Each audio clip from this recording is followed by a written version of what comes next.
गुलाबो सपेरा राजस्थान के famous Kalbelia dance को जन्म देने वाली इंटरनेशनल फेम फोक डांसर, जिसे समाज की रूढ़ियों के चलते पैदा होते ही मरने के लिए गाड़ दिया गया था जमीन में। किन परिस्थितियों में जन्म हुआ, कैसा परिवार का माहौल था? तो एक स्पेशल हिसाब से हुआ था मेरा जन्म। एक प्रथा बना रखी थी उन्होंने कि ज्यादा बेटी नहीं रखे, जन्मते ही नारे से ही थी उसको ले जाके औरतें जमीन में गाड़ देती, मार देती और मिट्टी में गाड़ती, फिर औरतें पाँव से दबाती है बच्चे को कि वो जल्दी खत्म हो जाए। जंगल में रात की गाड़ दी। क्या बात। तो फिर रात को मौसी घर पे आई, फिर वो माचिस की वो तिली का उजाला करते करते करते करते जंगल में गई। अच्छा। बताया कि यहाँ वहाँ पे जाके खोद के जब निकाला तो माँ की ममता पुकारी और मेरे को जब बाहर निकाला तो मैं जिंदा मिली। तो मैं हर माँ को यही कहना चाहती हूँ कि कन्या भ्रूण हत्या होता है, अगर हर माँ इस तरीके से ट्राई करे। मेरी माँ तो जब धरती माता के 5 घंटे 6 घंटे पेट में से धरती माता के पेट से वापस छीन के लेके आई, तो क्या आप अपने बच्चों को नहीं बचा सकती है?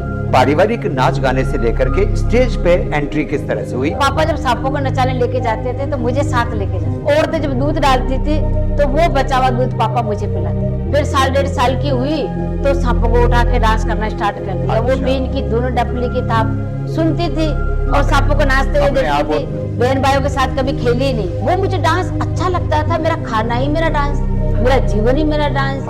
अब वो मैं कर लूं तो मैं सब कुछ सही। ये हो गया कि मतलब रोटी मत दो मेरे को नचा लो, बीमार हूँ नचा लो, ये दवाई है मेरी एक तरीके से। सांसें मेरे डांस के साथ चलती थी। बिल्कुल। सर्दी लगती तो क्या करते, आग सलगा लेते, नाचना गाना स्टार्ट कर देते, शुरू कर देते जी। तो पुष्कर मेला में मैं नाच रही थी, टूरिज्म डिपार्टमेंट का ऑफिसर था, तो बीन के ऊपर मैं नाच रही। तो मैडम ने एकदम ताज्जुब किया, क्या बीन पे सांप को नाचते हुए तो मैंने देखा है, लेकिन लड़की को पहले बार देख रही हूँ। और ये लड़की भी ऐसे नाच रही जैसे वो बदन में हड्डियां ही नहीं है इसके, तो धरती में लपेटे ले लेके नागिन की जैसे नाच रही है। मैडम मेरा हमारे को इन्वाइट किया वहाँ पे। काल यानी समय या मौत, और बेली का अर्थ होता है फ्रेंड, दोस्त या मित्र।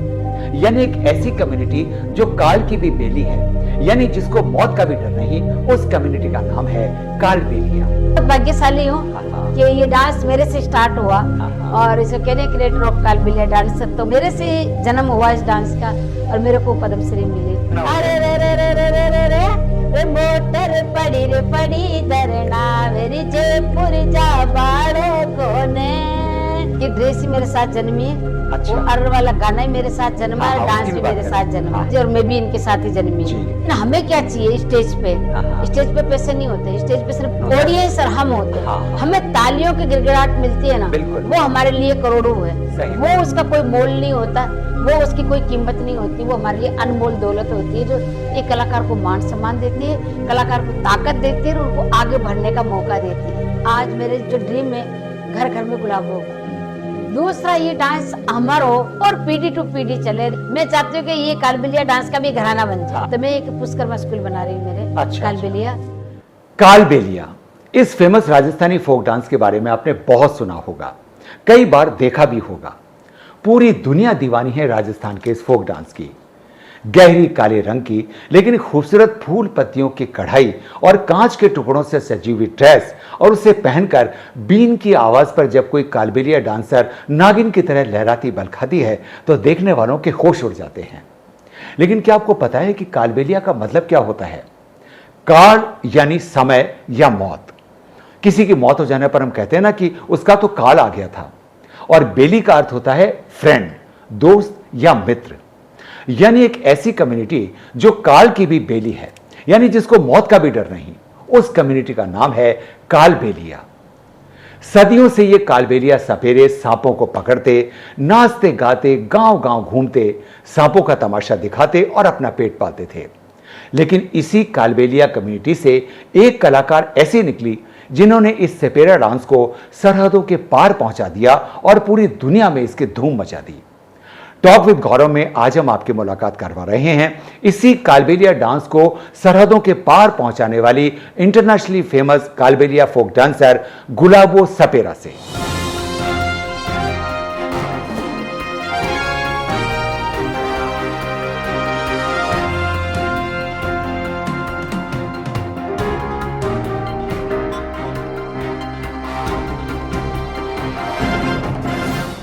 गुलाबो जी, बहुत बहुत स्वागत और अभिनंदन टॉक विद गौरव में। सबसे पहले तो हमारी तरफ से बधाई स्वीकार करें कि आपने एक ऐसी विधा को पहले जन्म दिया, पैदा किया और उसे दूर दुनिया तक फैला दिया। कालबेलिया के नाम से आज पूरी दुनिया में इसकी पहचान है। बहुत बहुत बधाई स्वीकार करें। इससे पहले कि हम आपके बारे में कुछ बात करें, इससे पहले कि हम कालबेलिया डांस के बारे में बात करें, सबसे पहले जानना चाहेंगे कि अपनी कम्युनिटी के बारे में कुछ बताइए। क्या है कालबेलिया या सपेरा कम्युनिटी? इनको 3 नाम से जाना जाता है जी। कालबेलिया भी कहते हैं इनको, और सपेरा भी कहते हैं, और नाथ कहते हैं जी। नाथ पंथ में हैं हम लोग। नाथ इसलिए कहते हैं कि हम लोग जैसे 9 नाथ है, गोरखनाथ, मत्स्येंद्रनाथ, पारसनाथ, ये 9 नाथों में से हमारे जो नाथ है वो कनिपा नाथ है। अच्छा। छोटे छोटे तो वो जंगल में जाते थे और जंगल में से वो सांप बिच्छों का झेर निकाल कर उनके साथ सांप बिच्छों के साथ खेलना और उन्हीं के साथ में वो रहना, तो उसी पद से हम लोग निकले हुए हैं। तो हमारे नाथ सामुदायिक से हैं और भंगवा पहनते हैं, और वो जो सांपों को नचाने के लिए खुद ने बीन बनाया, खुद ने डफली बनाई, खुद के हुनर ये खुद ने चुना उन लोगों ने। अच्छा। और ये हाथ से बनाया है सब कुछ, बीन भी बनाई और डफली भी, और सांपों को पकड़ना, उनका झेर निकाल के मिट्टी में दबा देते थे, कुछ एक बूंद काजल में डाल के काजल बनाते थे हम लोग। अच्छा। आंखों में निकालने के लिए। अच्छा, उस सांपों का जहर से काजल में डालते थे। हाँ। अच्छा। वो एक बूंद डालते थे ताकि हमारे अंधा नहीं हो कोई। आज भी कोई अंधा नहीं है, पहले भी कोई चश्मे नहीं लगती थी हमारे। अच्छा। तो वो सांप का झेर का काजल जो है वो हम लोग लगाते थे, और उसी से बाकी जो बचता था झेर वो हम जमीन में गाड़ देते, किसी जानवर का हाथ नहीं लगे। अच्छा। तो इस तरीके से हम लोग जंगल में रहते हैं, और गांव डाणी के आसपास में भी हमारे डेरे नहीं रहते, क्योंकि हमारे पास गधियां, बकरियां, कुत्ते उतने होते हैं, तो वो गांव के लोग एलर्जी करते थे कि ये लोग क्यों हमारे पास में, जानवर है, ये खेत खा जाएंगे, कुएं का पानी पिएंगे, तो छुआछूत करते थे हम लोगों से। तो हम जंगल में रहते थे। बस हमारा काम यही था कि हम लोग जंगल का ही कुछ खा के या मांग के खाना, बीन बजा के, सांपों को नचा के, और घर घर जाके खेल तमाशा दिखा के और बख्शा मांग के पेट भराई करते थे। ये हमारा सदियों से काम रहा। यही अपना रोजी रोटी का रोजी रोटी यही रही, सांपों को पकड़ना और उनके साथ में पेट बसर करना। अच्छा, राजस्थान में ही पाए जाते हैं, और राजस्थान में भी अगर पाए जाते हैं तो कौन से एरिया में ये नाथ संप्रदाय के लोग ज्यादातर? पूरे इंडिया में है। अच्छा, सभी जगह पूरे इंडिया में। जैसे दिल्ली जाओगे, दिल्ली में भी है, गुजरात में भी है, आप इधर यूपी एमपी कहीं पे भी चले जाओ।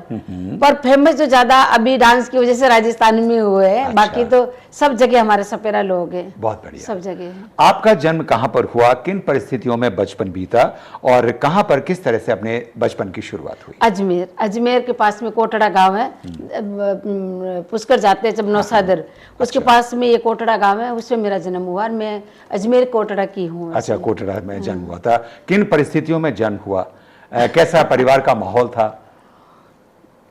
परिवार का माहौल और किस परिस्थिति, तो मैं बताऊं आपको कि मतलब एक स्पेशल हिसाब से हुआ था मेरा जन्म। अच्छा, सबका होता है खुशी के साथ गाना बजाना, खुशियां मनाते हैं, लेकिन मेरे जन्म पे कोई खुशी नहीं मनाई। अच्छा। कोई ऐसा कुछ नहीं हुआ, क्योंकि धनतेरस का दिन था, और मेरी माँ पूरे दिन हमारे जानवर ब्याहे थे, तो उसमें भी वो लगी रही, और पापा चले गए कुछ दीपावली का सामान लेने के लिए। धनतेरस के दिन कुछ जापे का भाई बच्चा बच्ची होने वाला है घर में, और पूजा का सामान लेने चले गए, और पीछे शाम की 7 बजे मेरा जन्म हुआ। अच्छा। तो मेरे से पहले 3 बहनें थी, 3 भाई थे। अच्छा। और 7वें नंबर पे मेरा नंबर, शाम की 7 बजे मेरा जन्म हुआ जी। समाज की औरतों ने कहा कि अपने तो बेटियां रखते ही नहीं है। अच्छा, और ये चलन था, ये क्या परंपरा थी हमारे? ये थी कि मैं बताती हूँ आपको कि हमारे जैसे मान लो मांग के खाते हैं, गरीब लोग जंगल में रहते हैं, तो वो ये एक प्रथा बना रखी थी उन्होंने कि ज्यादा बेटी नहीं रखे, एक रख ले कोई बात नहीं, आंगन कमरा नहीं रहे, ज्यादा बेटियां नहीं रखनी। अच्छा। क्योंकि ज्यादा बेटी रखेंगे उसकी रखवाली करनी पड़ेगी, उसको कपड़े पहनाने पड़ेंगे जो अपने पास में होते नहीं है। मांग के तो कपड़े पहनते हैं, मांग के रोटी खाते हैं, मांग के अपना पेट वसारा करते हैं, तो उस बेटी की कैसे तो ध्यान रखेंगे, कैसे शादी करेंगे, आगे कोई ले जाएगा, पी के दारू पी के मारेगा पीटेगा, तो वैसे भी लड़ाई होती है कि बेटी दे के दुश्मनी ले लो या पैसा दे के दुश्मनी ले लो। तो ये पुराने ख्यालों के हिसाब से रहते थे। वो जो भी बेटी होती उनको नाड़ा नहीं काटते थे। अच्छा। जन्मते ही नाड़े से ही थी उसको ले जाके ओढ़ते जमीन में गाड़ देते, जमीन में गाड़ के समाप्त कर देती थी, मार देते थे। अच्छा, मार देती थी। हाँ। अच्छा। वो इसलिए कि बस भगवान से प्रार्थना करते थे पहले कि भगवान आप हमें दिए बेटी, हमारे पास तो रोटी खाने को नहीं, हम तो जंगल में रहते हैं, जंगल के जीव हैं, जंगल के हम तो जानवर खा के या हम तो मांग के खा के पेट भरते हैं, कभी भूखे सो जाते हैं। हमारे घर पे आपने ये लक्ष्मी माता कन्या को भेजा है ईश्वर, आप किसी और घर पे दो, वहां बेटी की रखवाली भी करे, वहां बेटी की शादी भी हो, वहां अच्छे कपड़े भी पहने, तो ईश्वर आप इसका जन्म कहीं अच्छे घर देना। अच्छा, हमारे घर से हम विदा कर दें, लेकिन तो भगवान को वापिस सौंप देते थे। अच्छा, तो इस सदियों से हमारे रिवाज बना हुआ था, और डरते थे, जंगल में रहते थे कि यार अपनी बेटी को कोई उठा के ले गया, भगा के ले गया, या फिर अलग अलग राज्य सरकार आते थे तो डरते थे बेचारे के, अपने को खाकी कपड़ा पहने हुए देखते थे हमारे समाज के, तो डर के मारे वो डेरे लद के भाग जाते थे कि कोई पुलिस वाला आ गया अपने को पकड़ने के लिए। अच्छा। तो अब ऐसी परिस्थिति में कैसे बेटियों को रखे, और वो कहते कि कोई बेटी को अगर ले गया तो अपने तो कलंक लगेगा, 7 पीढ़ी का फलाने की पोती थी, फलाने की दोती थी और फलाने की बेटी थी, उसको कोई ले गया। अच्छा। तो 7 पीढ़ी का कलंक लगेगा, और बेटी व्यवहार भी नहीं होगा कि भाई तेरी तो बेटी भागी हुई है, कोई उठा के लेके गए हुए, तो जात बाहर कर देंगे। तो इस डर के मारे हमारे बेटियां नहीं रखते थे। तो मेरे घर में मेरे पापा माता चामुंडा के पुजारी थे, और पापा कहते कि जब बेटी नहीं होगी तो बेटा कहाँ से होगा, और बेटा होगा तो फिर उसकी शादी कहाँ से करेंगे। सही बात है, वंश कैसे चलेगा, वंश कैसे चलेगा, बेटियां नहीं होंगी तो आगे तो वंश कैसे फिर होगा? मेरे दादाजी कहते थे, हमारे समाज के लोग कहते हैं कि बेटियां लेके आते हैं ना, जालोल से, गोडवाड़ से मोल खरीद के लाते थे। अच्छा। माउंट आबू के पास में जालोल है, हाँ। वहाँ पे वो छाबड़ी बनाने वाले जोगी रहते हैं, अच्छा, बास्केट अच्छा। बनाते हैं वो। अच्छा। तो उनकी बेटियां मोल खरीद के लाते हैं, 4 साल की, 5 साल की, 10 साल की, अच्छा। 8 साल की, उनको पाल पोस के बड़ा कर लेते, तो नहीं डरते थे। मेरे पापा कहते इन बेटियों को भी तो पाल पोस के बड़ा कर रहे हो, तो अपनी खुद की बेटी को खुद क्यों की मारते बेटी हो? को क्यों नहीं पाल रहे हैं? हाँ, हाँ। तो वो कहते कि बोला खुद की बेटी को तो अगर कोई ले गया तो नाक कटेगा, ये पराये घर की बेटी है, अपने कोई दुल्हन भी नहीं बनी समाज की है, बदनामी, परिवार की बदनामी नहीं होगी, तो अपने बदनामी नहीं होगा। और क्योंकि वो जवान होती तब शादी करते, तब तो दुल्हन कहलाती किसी की, पर वो तो मोल लाई हुई बच्ची कहलाती, वो किसकी कोई क्या नाक कटेगा उससे। पर मेरे पापा इस प्रथा से बहुत दूर थे। पापा कहते कि नहीं, मैं इस रूल में नहीं हूँ तुम लोगों के साथ में, मैं माता का भक्त हूँ। तो पापा के 3 बेटियां हुई पहले स्टार्टिंग में, और फिर मेरे 3 भाई हुए, फिर 5 साल तक कुछ नहीं हुआ। फिर मेरी माँ माता रानी से मांगते मांगते, क्योंकि पापा के शरीर में माता आती थी, तो रोज माँ झाल बिछा के खड़ी हो जाती कि माता मुझे एक बच्चा और दे दो, मेरे तो 6 ही बच्चे हैं, मेरे को बेटी चाहिए और बेटी चाहिए। ऐसे करते करते मेरी माँ ने बेटी मांगा, और 5 साल बाद मेरा जन्म हुआ। अच्छा। और जन्म हुआ तो धनतेरस के दिन जन्म हुआ, और मिट्टी में गाड़ती, फिर औरतें पाँव से दबाती है बच्चे को कि वो जल्दी खत्म हो जाए। और समाज की औरतों ने कहा कि इसके 3 बेटियां पहले, ये फिर से बेटी हो गई, तो पापा तो घर पे है नहीं, और चलो इसको तो गाड़ देते हैं। अच्छा। तो मेरी माँ को नहीं बताया कि तेरी बेटी हुई है। माँ तो बेचारी बेहोशी हो गई, बेटी हुई तो, और वो औरतें ले जाके जंगल में रात की गाड़ दी है। क्या बात है। तो मेरी माँ ने पूछा कि बच्चा हुआ था, रोया था, मुझे पता, मैं सुन रही थी, पर 1 घंटा 1.5 घंटे हो गए, मेरी बेटी है कहाँ, बच्चा है कहाँ? अच्छा। तो मेरी माँ मौसी ने कहा कि यही है। बोले नहीं, मेरे को बता कहाँ है मेरी बेटा हुआ या बेटी? तो मेरी मौसी ने कहा कि बेटी। अच्छा। तो मेरी माँ डर गई कि तुमने मार दिया मेरी वो समझ गई कि अगर बेटी हुई है तो कुछ ना कुछ मामला गड़बड़ हो गया। कुछ मामला गड़बड़ है। हाँ। तो मेरी माँ एकदम होश में आई, खड़ी हो गई एकदम, मेरी बेटी लाओ, बेटी लाओ। फिर उस समाज की औरतें मेरी माँ को धमका के, डरा के, और बोले तू चुपचाप बैठ जा, वो हो जा।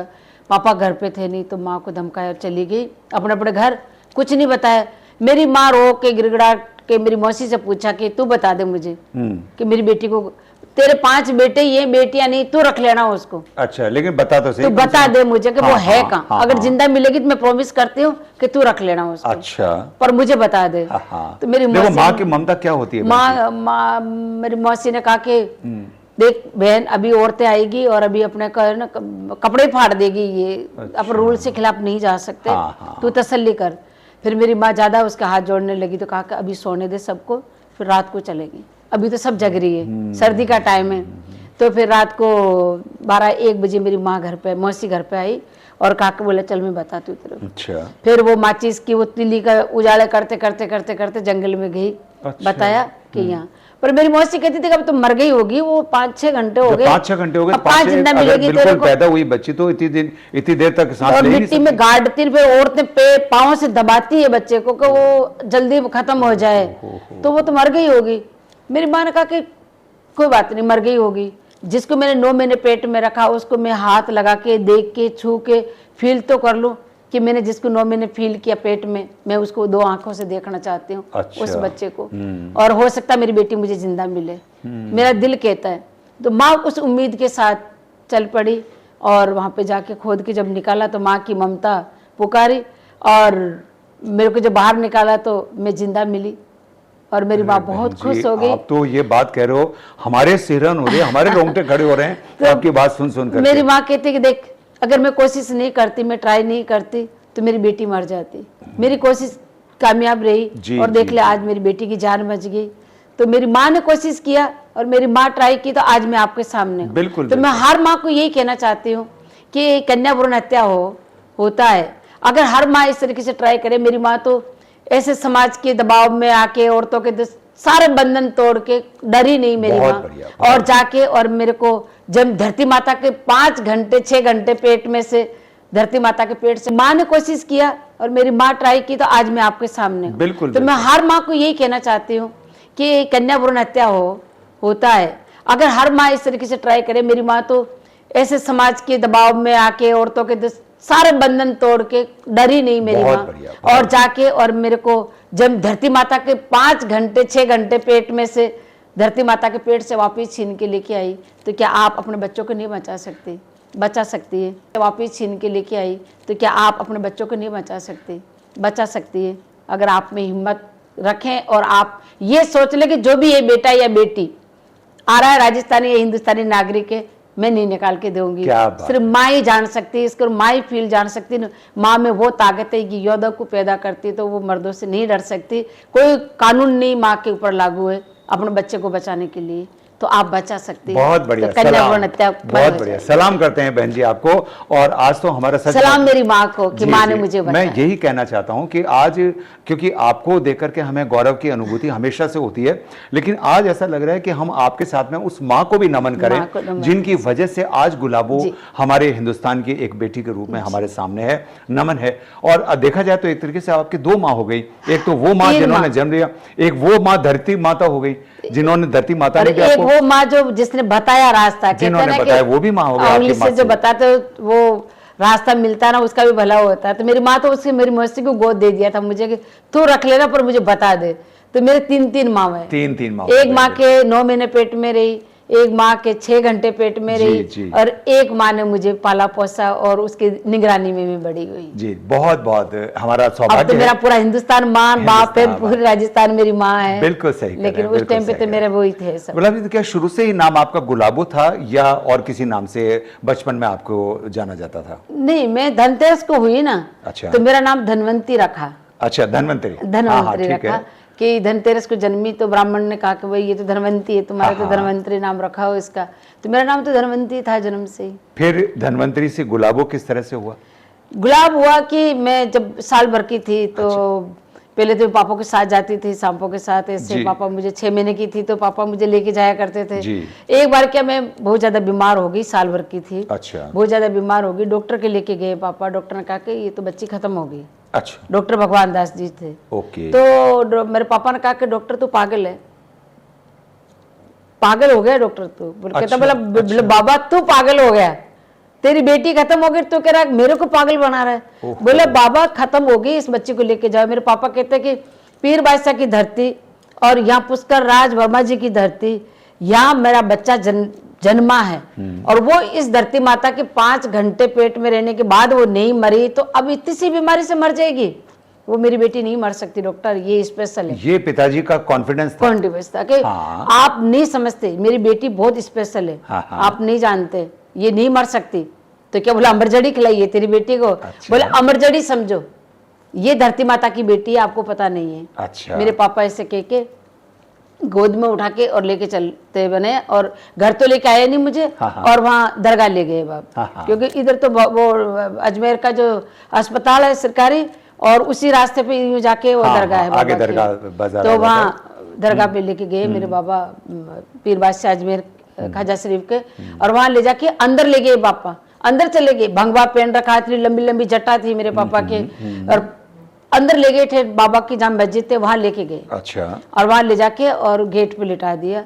तो सब लोग देखने लगे कि तो भंगवा पहन रखा है और हाँ, इसकी लंबी ये लंबी तो बिल्कुल जटें, नाथ संप्रदाय से तो नाथ बिल्कुल है अपने, ये। हाँ। पर जानते थे पापा को हाँ, कि ये जानते बाबा थे। यहाँ खड़े रहते हैं, जानते थे। पर आज कोई बहुत बड़ी परेशानी में आए हैं। जब ये एकदम ख्वाजा साहब के अंदर दर पे ख्वाजा आए हैं। शरीफ के अंदर आ गए ये हाँ, बाबा। हाँ, हाँ। तो अंदर जाने के बाद मेरे पापा ने मुझे वहाँ बाबा के बिल्कुल गेट पे मेरे को लिटा दिया। अच्छा। और बैठ गए जाके कोने पे और कहने लगे कि बाबा ये आपकी बेटी आपकी धरती पे जन्मी हुई है और मेरे को पक्का विश्वास है कि मेरी बेटी को आप नहीं मरने देंगे, आप जिंदा रखेंगे, क्या बात है, क्या ये बात मर नहीं सकती मेरी बहुत बेटी। बहुत बाबा कैसे भी करके इसको जिंदा करना है आपको। हाँ। और ये इतनी सी बीमारी मेरी बेटी को मार नहीं सकती। ये अच्छा। आपकी धरती में जन्मी है और देखो ये जमीन में रहने के बाद नहीं मरी बाबा। तो मेरे पापा हाथ जोड़ के आंखें बंद करके बैठ गए और अच्छा। बाबा को सौंप दिया कि मारे तो तू और इसको और जिलाए तो जिंदा तू। करे तो तू, ये तेरी बेटी है, मेरी कुछ नहीं है। तो 1 घंटे बाद गुलाब का फूल अंदर से ऑटोमेटिक मेरी छाती पे आके गिरा। अच्छा अच्छा अच्छा, ख्वाजा साहब की मजार से मजार से गुलाब मेरी का छाती फूल। पे। अच्छा। और थोड़ी देर बाद मेरा हाथ पांव चलने लगे और मौलाना साहब वगैरह सारे ये साइड में खड़े देख रहे सुनसान होके नमन कि है, कुछ नमन भी है। नहीं बोलो, आज बाबा की प्रार्थना को देखना है और आज बाबा पीर बादशाह को भी देखना है। हाँ, इन हाँ। दोनों की वार्तालाप को देखना है कि कैसे क्या किसको क्या मिलता है, क्या हाथ में से जाता है। हाँ हाँ। ये खाली हाथ जाएगा या फिर भरे हाथ जाएगा। हाँ। तो वो भी खड़े होकर देखने लगे। तो हाथ पांव जैसे मेरे चले, रोने लगी। तो मौलाना साहब ने कहा कि लो बाबा आंखें खोलो, आपकी बेटी जिंदा हो गई है। अच्छा। तो मेरे पापा डर गए कि ये पता नहीं अब क्या सोच रहे होंगे हाँ, मन में हाँ, हाँ, कि मैं मुर्दा लड़की को लेके हाँ, आया। हाँ, तो हाँ। मेरे पापा ने कहा कि माफ करना मुझे कि मैं लड़की मेरी नहीं थी, हाँ, नहीं और थी। मैं इसी हालत में लेके आया। अच्छा। बोलो कोई बात नहीं बाबा, लेके आए तो आप जिंदा भी तो हुई ना। आप हम भी ये देख रहे थे कि आपका विश्वास, इतना बड़ा विश्वास है आपका कि आप बाबा के यहाँ लाके और दरबार में लिटाया है बच्ची को, तो आपकी बच्ची जिंदा होगी, ले क्या जाओ। बात है। यानी बहन जी की विश्वास में इतनी शक्ति होती है कि असंभव भी संभव हो जाता होता ही है वो तो। जिसको भगवान को किसने देखा? हाँ किसी ने नहीं देखा। और तो एक विश्वास ही तो है। हाँ, हाँ। विश्वास ही तो धरती और वो आसमान किसके सहारे खड़ा है। अब कौन कहता है, कोई खंबा थोड़ी ना लगा रखा है उसके। हाँ, हाँ। लेकिन वही विश्वास पे दुनिया कोई ना कायम कोई है। ऐसी शक्ति है तो- जो आपको हर समय पे हौसला देती है। तो पापा ने कहा कि मैं जिसको मैं लेकर आया था बाबा, वो धनवंती थी, वो लड़की खत्म हो गई। जो मेरे को आज जो बाबा ने दिया है वो है गुलाब। इसका नाम आज से गुलाब है। क्या बात। धनवंती में उस नाम, दिन से गुलाब नाम हो बस गया। वहां से मेरा नाम गुलाब अच्छा, हुआ। अच्छा। पापा मेरा नाम बिल्कुल गुलाब ही बोलते थे और वो धनवंती तो कोई बोला ही नहीं मुझे। अच्छा, पापा ने अच्छा। कभी नहीं बोला, बस कि आज वो लड़की यहाँ खत्म, मैं दूसरी लड़की लेके जा रहा हूँ जिसको बाबा ने मुझे दिया है गुलाब। हाँ हाँ। तो उस दिन से आप मेरा धनवंतरी नाम से गुलाब। गुलाब हो गई। फिर गुलाब से गुलाबी और गुलाबों का सफर भी क्या शहर में परिवर्तन के साथ में हो गया? मैं जब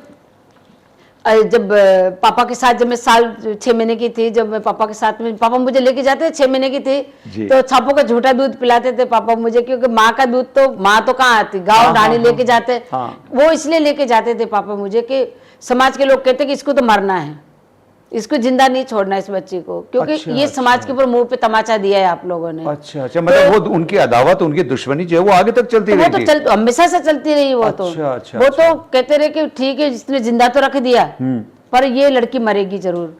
तो वो समाज के लोगों की आंखें थी मेरे पे। तो मैं जैसे साल 6 महीने की हुई तो गुडाले चलना स्टार्ट हाँ, होता हाँ, बच्चा। हाँ। तो मेरी माँ की गोद मैंने जैसी छोड़ी, पापा ने कहा कि देख अब तू तो अपने काम में लग जाती है, घट्टी वट्टी पीसने या रोटी वोटी करने के लिए, तो कोई भी उठा के ले जाएगा इसको। हाँ। तो मैं लेके जाता हूँ उसको। अच्छा। तो पापा जब सांपों को नचाने लेके जाते थे तो मुझे साथ लेके जाते। अच्छा, उस अच्छा। डिपारी में बिठा के सांपों के साथ। अच्छा। वो घर घर जाके भक्ष्या मांगते, ये सांपों को नचाते, मेरे को भी टिपारी में बिठा देते। औरतें जब दूध डालती थी तो वो बचा हुआ दूध पापा मुझे पिलाते। अच्छा, मेरी माँ कहती थी भाई इसको खिलाते पिलाते क्या हो? पापा ने कहा कि सांपों का जो बचता है दूध में इसको पिला देता हूँ। तो इस तरीके से मैं पापा के साथ बड़ी हुई।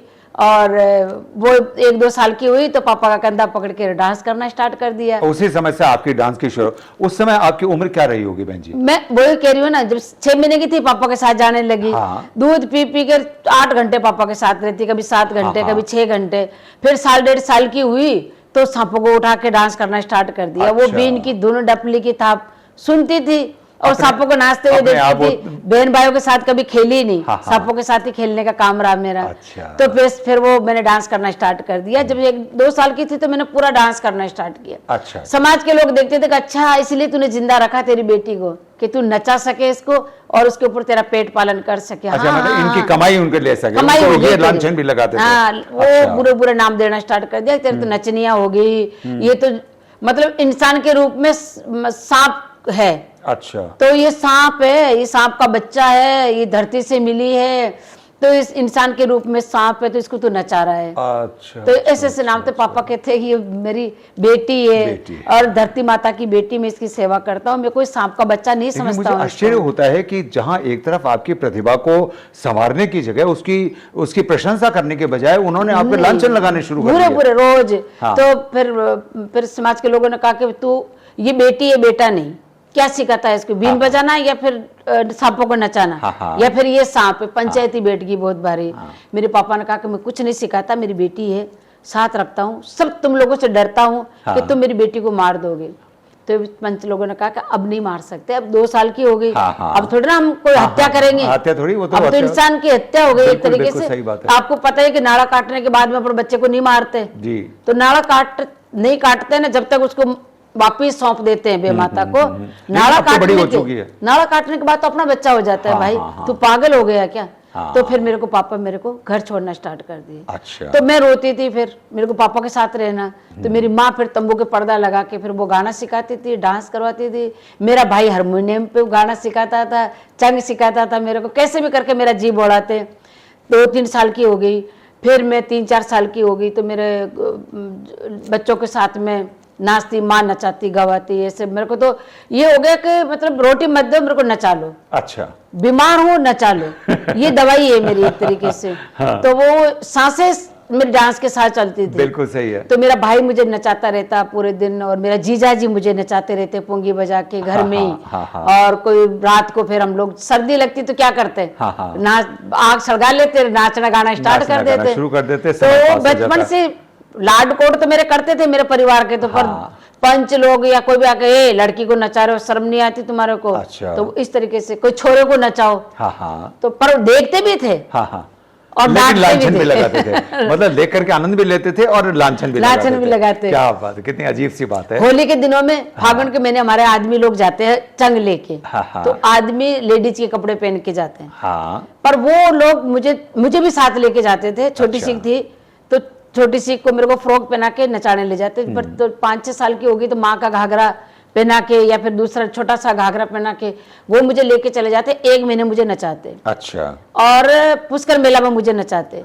बाद में लड़ते और बुरे बुरे नाम देते। मैं समझती नहीं, मैंने कहा तुम लोग नचा रहे थे अभी तक तो, और अभी कहते हो कि छोरी नाचना बंद कर। अच्छा। मैंने कहा ये बात है क्या? मुझे सुन में नहीं आती। चाहते क्या? पर मैं फिर सुनती भी नहीं थी उनकी। मैंने कहा ऐसे पुकारते रहते हो तुम लोगों की तो आदत है ये। तो वो बचपन से सुन के और मैं मतलब आदी हो गई थी कि ये लोग गालियां निकालेंगे, ये मारेंगे, ये तू तड़ा के बोलेंगे, गंदी बातें करेंगे। इनकी तो आदत है बोलना, और काम ही इनका तो बोलने का करने का, मेरा काम है करना। उस तरह आपने सोच लिया कि इनकी परवाह नहीं करनी है, मुझे अपने डांस पे, अपने नृत्य कला पे मेरे को ये भी नहीं था कि मेरे को उस टाइम में मैं ये भी नहीं सोच पा रही थी कि मेरे को बहुत ज्यादा आगे जाना है या फिर इस डांस को डांसर बनना है या फिर कोई।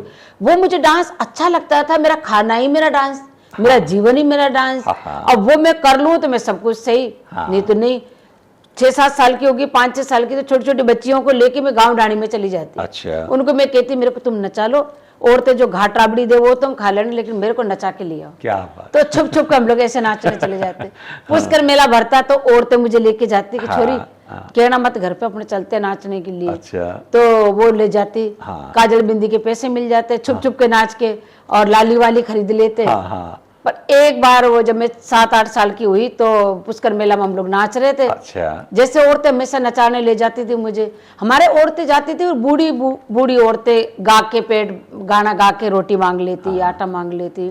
जो 60 के 50 की हो जाती वो औरतें गाना गाती थी, डांस नहीं करती। ये तो बात हुई आपके परिवार में डांस की और पुष्कर मेले में जाकर के आपने कर दिया, लेकिन इस जो पारिवारिक नाच गाने से लेकर के स्टेज पे एंट्री किस तरह से हुई और कौन सी उम्र में हुई? वही मैं बता रही हूँ आपको जी। वही बता रही हूँ कि 8 साल की थी मैं, 8 या 7 साल के बीच में थी जी। तब पुष्कर मेला में मैं नाच रही थी। हाँ, हाँ। और वहाँ पे अब हमारे समाज में तो कोई डांस गाना तो होता नहीं है, हाँ। सिर्फ बीन बजाना और सांपों को नचाने का काम।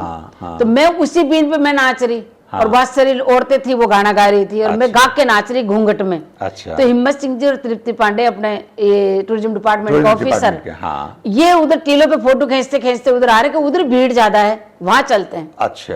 पहले क्या भीड़ बहुत ज्यादा हाँ, होती हाँ, थी, पुष्कर मेला बड़ा गायों का, प्रसिद्ध होता था। घोड़ों का, इनका मेला हाँ। होता था, ऊंटों का। हाँ। तो वहां चलते हैं। तो देखा तो बीन के ऊपर मैं नाच रही, तो मैडम ने एकदम ताज्जुब किया कि यार बीन पे सांप को नाचते हुए तो मैंने देखा है, लड़की को, लेकिन लड़की को पहले बार देख रही हूँ। हिम्मत सिंह जी को कहा कि बोला बना ये देखो ना, ये तो एक अजीब ही करिश्मा देखने को मिल रहा है अपने को। हाँ। और ये लड़की भी ऐसे नाच रही जैसे कोई बदन में हड्डियां ही नहीं है इसके, तो मटक मटक के एकदम धरती में लपेटे ले लेके, मतलब जैसे बिल्कुल नागिन की तरह, नागिन की जैसे नाच रही है। हाँ। बोले ये नॉर्मल नहीं हो सकती। हाँ। मैडम ने नोट किया, बनाजी ने भी कहा कि हाँ है तो कुछ ऐसा ही मुझे लग रहा है। लीक से अलग तो है। हम लोग नाच रहे, कोई 2 पैसा दे रहा है, कोई 3 पैसा दे रहा है, कोई 5 पैसे दे रहा है, कोई 10 पैसे दे रहा है। अच्छा। इस तरीके से पैसे फेंक फेंक के लोग दे रहे थे।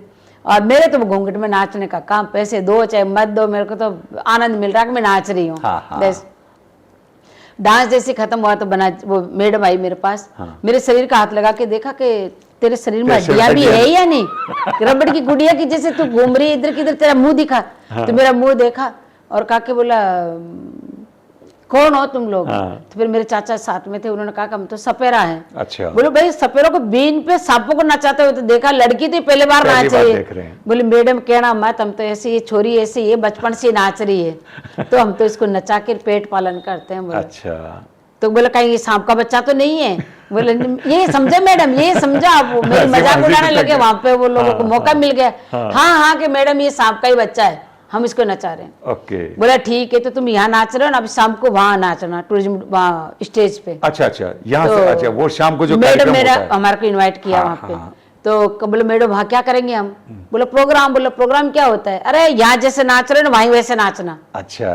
तो हम चले गए शाम को। मैडम ने मुझे घुंघरू लेके दिए, पहली बार मंच मिला और इतना बढ़िया लग रहा, पब्लिक देख रही, बैठे इतना अंग्रेज बैठे और वो तालियां बजा रहे। मैं सोच रही, मैंने कहा यार मैं रोड पे नाचती हूँ, तब तो ये लोग पैसे फेंक फेंक के देते हैं। हाँ। और ये तो ताली बजा के मुझे भगा रहे हैं। अच्छा। दे तो रहे नहीं, आपने उल्टा सोचा उसका। मैंने उल्टा सोचा, मैं घूंघट में नाच रही, तालियां बजा रहे। मैंने कहा भगा रहे हैं ये तो मुझे, पर भाई तुम बजाते रहो भगाते रहो, मैं तो मेरा नाचूंगी। मेरे को इतना अच्छा लग रहा कि जैसे ऑडियंस बैठी रही मेरे जैसे भगवान। अच्छा। और स्टेज जैसे मेरा मंदिर। हाँ। इतना अच्छा लग रहा कि बस मैं इसी के लिए जन्मी हूँ और ये मेरी जगह है, इसको कोई नहीं ले सकता। हाँ। मतलब उस दिन ऐसा लगा मैंने ठाना कि ये मंजिल मेरी आज मुझे मिल गई, ये मिल गई मेरे को, ये जगह मेरी है। इसको कोई नहीं छीन सकता और इसी के लिए पैदा हुई हूँ। भाई गुलाबी तू तो नाच ले गुलाब, जितना तेरे को नाचना है। तो मैं खूब नाची। फिर मैडम परेशान होके बोले ये तो रुकने वाली तो है नहीं। लाइट बंद कर दी। फिर मेरे को नीचे उतरने के बाद बोले मजा आया? मैंने कहा नाड़ का लटका के, मैंने कहा हाँ। मेरे को अच्छा लगा, बहुत अच्छा लगा। बोले कल भी आना। अच्छा। दूसरे रोज मुझे नहीं लेके गए, बोले छोरी थे तो मैडम पास कर ली और वो तो पता नहीं खटे खटे थे लेके जावेगी। अच्छा। तो बोले तू मत चल, हम ही जाएंगे। वो चले गए तो उनको मैडम ने भगा दिया कि बोले वो गुलाब कहाँ है? कि मैडम वो तो नहीं आई। क्यों? बोले वो बुखार हो गया। बोले बुखार हो गया तो मैं उसको दवाई देके ठीक कर दूंगी, तुम लेके आओ। भगो तुम नहीं तो वो नहीं तो तुम्हारा क्या काम ही है? सही बात है, सही मैं तो उन्हीं के लिए बुलवाया था, वो नहीं है तो तुम भागो। भगा दिया उनको। फिर वो मेरे पास आए वापिस, मेरे को बोलने लगे, बोले छोरी ऐसे बोलना कि मेरे को बुखार हो गया। अच्छा। चद्दर उड़ा के लेके गए मेरे को, क्योंकि वो कह के आ गए थे। हाँ कह के आ गए, तो यूं हाथ यहाँ बगलों में डला के चद्दर उड़ा के और लेके गए कि देख मैडम हमारे को मार देगी, पुलिस ने बंद करवा देगी, तू बोलना कि मतलब झूठ नहीं बोलो। मेरे पापा ने नीचे कहा मुझे झूठ बोलना। अच्छा। मैं झूठ तो नहीं बोलूंगी। बोले तू बोलना ही मत कुछ भी। अच्छा। तो मैं कुछ भी नहीं बोली। बात को और वो मैडम मैं यहाँ हाथ गाल रखे थे, मेरे हाथ को देखा तो अरे तू गर्म हो रही है बाकी। तो पहले बार मेरे को गवर्नमेंट की टिकिया मिली, सफेद गोली दी मैडम ने। अच्छा। खाने के लिए बोले गोली खा ले, थोड़ी देर बाद तेरा डांस करवाऊंगी वहाँ। अच्छा। तो वो गोली खा ली मैंने। बुखार तो था नहीं? बुखार था ही नहीं। खाना ही पड़ा। मैंने कहा मैं मना करी तो वैसे मारी जाऊंगी और नहीं मना करी तो वो समाज वाले मार देंगे कलाकार मुझे। तो दोनों का ही डर। मैंने कहा चल खा ले, गोली खा ली। मैंने कहा पर मैंने ये नहीं कहा कि मुझे बुखार है। मैंने मना भी नहीं किया तो हाँ भी नहीं भरी, गोली खा ली। अच्छा। चलो फिर सुबह मैडम ने हमें वापस बुलवाया तो हम लोग मेला खत्म हो गया। हाँ। फिर सुबह गए तो सेठी साहब थे उस टाइम पे टूरिज्म डिपार्टमेंट का ऑफिसर। हाँ। उन्होंने मेरे लिए 50 रुपए पास किए उस टाइम। अच्छा। तो उस टाइम मुझे को 50 रुपए क्या दिए। बात है, बहुत बढ़िया। और जो मेरे साथ औरतें थी उनको किसी को 5 रुपए, किसी को 2 रुपए, किसी को 20 रुपए, ऐसे करके। और यानी कि उस जगह से आपकी स्टेज की शुरुआत हो हाँ। गई। बहन जी, उसके बाद में विदेश से बाहर जाने का मौका कहाँ से मिला और कौन सी जगह से शुरू हुआ? फिर मैं वहां से मैं पुष्कर से फिर हम लोग जयपुर आ गए। हाँ। बाग बुक के कैसे भी करा के, लंबी स्टोरी है, कैसे भी करके हम लोग जयपुर आ गए। मैडम ने बुला लिया। फिर 85 मेरे को विदेश जाने का मौका मिला। 85 में? ठीक है। 85 में मेरे को, हाँ। जब वहाँ अमेरिका हम लोग जा रहे थे, जब मैं 13 साल की थी। ये किस तरह से हुआ? ये मैं जैसे मेरे पहले तो रेडियो में इंटरव्यू हुआ एक बार, तो फिर अच्छा। मेरे को दिल्ली में हम लोग नाच रहे थे। अच्छा। तो वहाँ पे राजेश सेठी ने देखा मुझे। हाँ, वहाँ दीपावली मेला हाँ, था। हाँ। तो उन्होंने मुझे देखा और फिर कहा के बोले तेरे को अमेरिका चलना है, अमेरिका का कोई टूर है उसमें। तो मेरे चाचा जो साथ रहते थे वो बजाने वाले दादाजी, अच्छा। उनसे बात करी और फिर ICCR की तरफ से हम लोग गए थे। अच्छा। 85 में। तो वो पहली आपकी विदेश यात्रा 1985 में अमेरिका में हुई और वहां से विदेश का सफर शुरू हुआ। ब्रिटेन की महारानी क्वीन एलिजाबेथ ने भी आपको डांस के लिए इनवाइट किया था, उसके बारे में कुछ बताइए। मैं 85 में तो अमेरिका गई थी, वाशिंगटन। हाँ। उसके बाद आने के बाद फिर मैं 86 में गई थी इंग्लैंड। वहाँ उनका जो एल्बर्ट हॉल है उससे मैंने डांस किया था। हाँ। और मैडम को बहुत अच्छा लगा, बहुत अच्छा मेरे को मेडल दिया उन्होंने। और अच्छा। वहाँ अरुणा लैला का भी प्रोग्राम था। अच्छा। तो मैं तो सिर्फ रावण हत्थे पे 2 लड़की मेवाड़ में हम लोग दोनों थी। तो मैं तो अर करके मेरा अल्लाह हिसाब से नाचूं, वो बेचारी दमादम वो अपने गाने गाए तो बोले नहीं वो अरर वाला चाहिए, अरर वाला चाहिए। तो अच्छा, उनको तो वही पसंद आ रहा था। हाँ। एक ही थिएटर पे वो सबके लास्ट में गाते, उन्होंने पहले गाना पड़ा। बोले छोरी तेरे बदली मेरे को पहले गाना पड़ेगा दमादम मस्त के अंदर। हाँ। वो गाया, बोले नहीं हमें तो अरर वाला ही चाहिए। अच्छा। तो ये गाना फिर मेरा ही डांस चलता रहा वहाँ पे हाँ, बहुत हाँ। देर तक।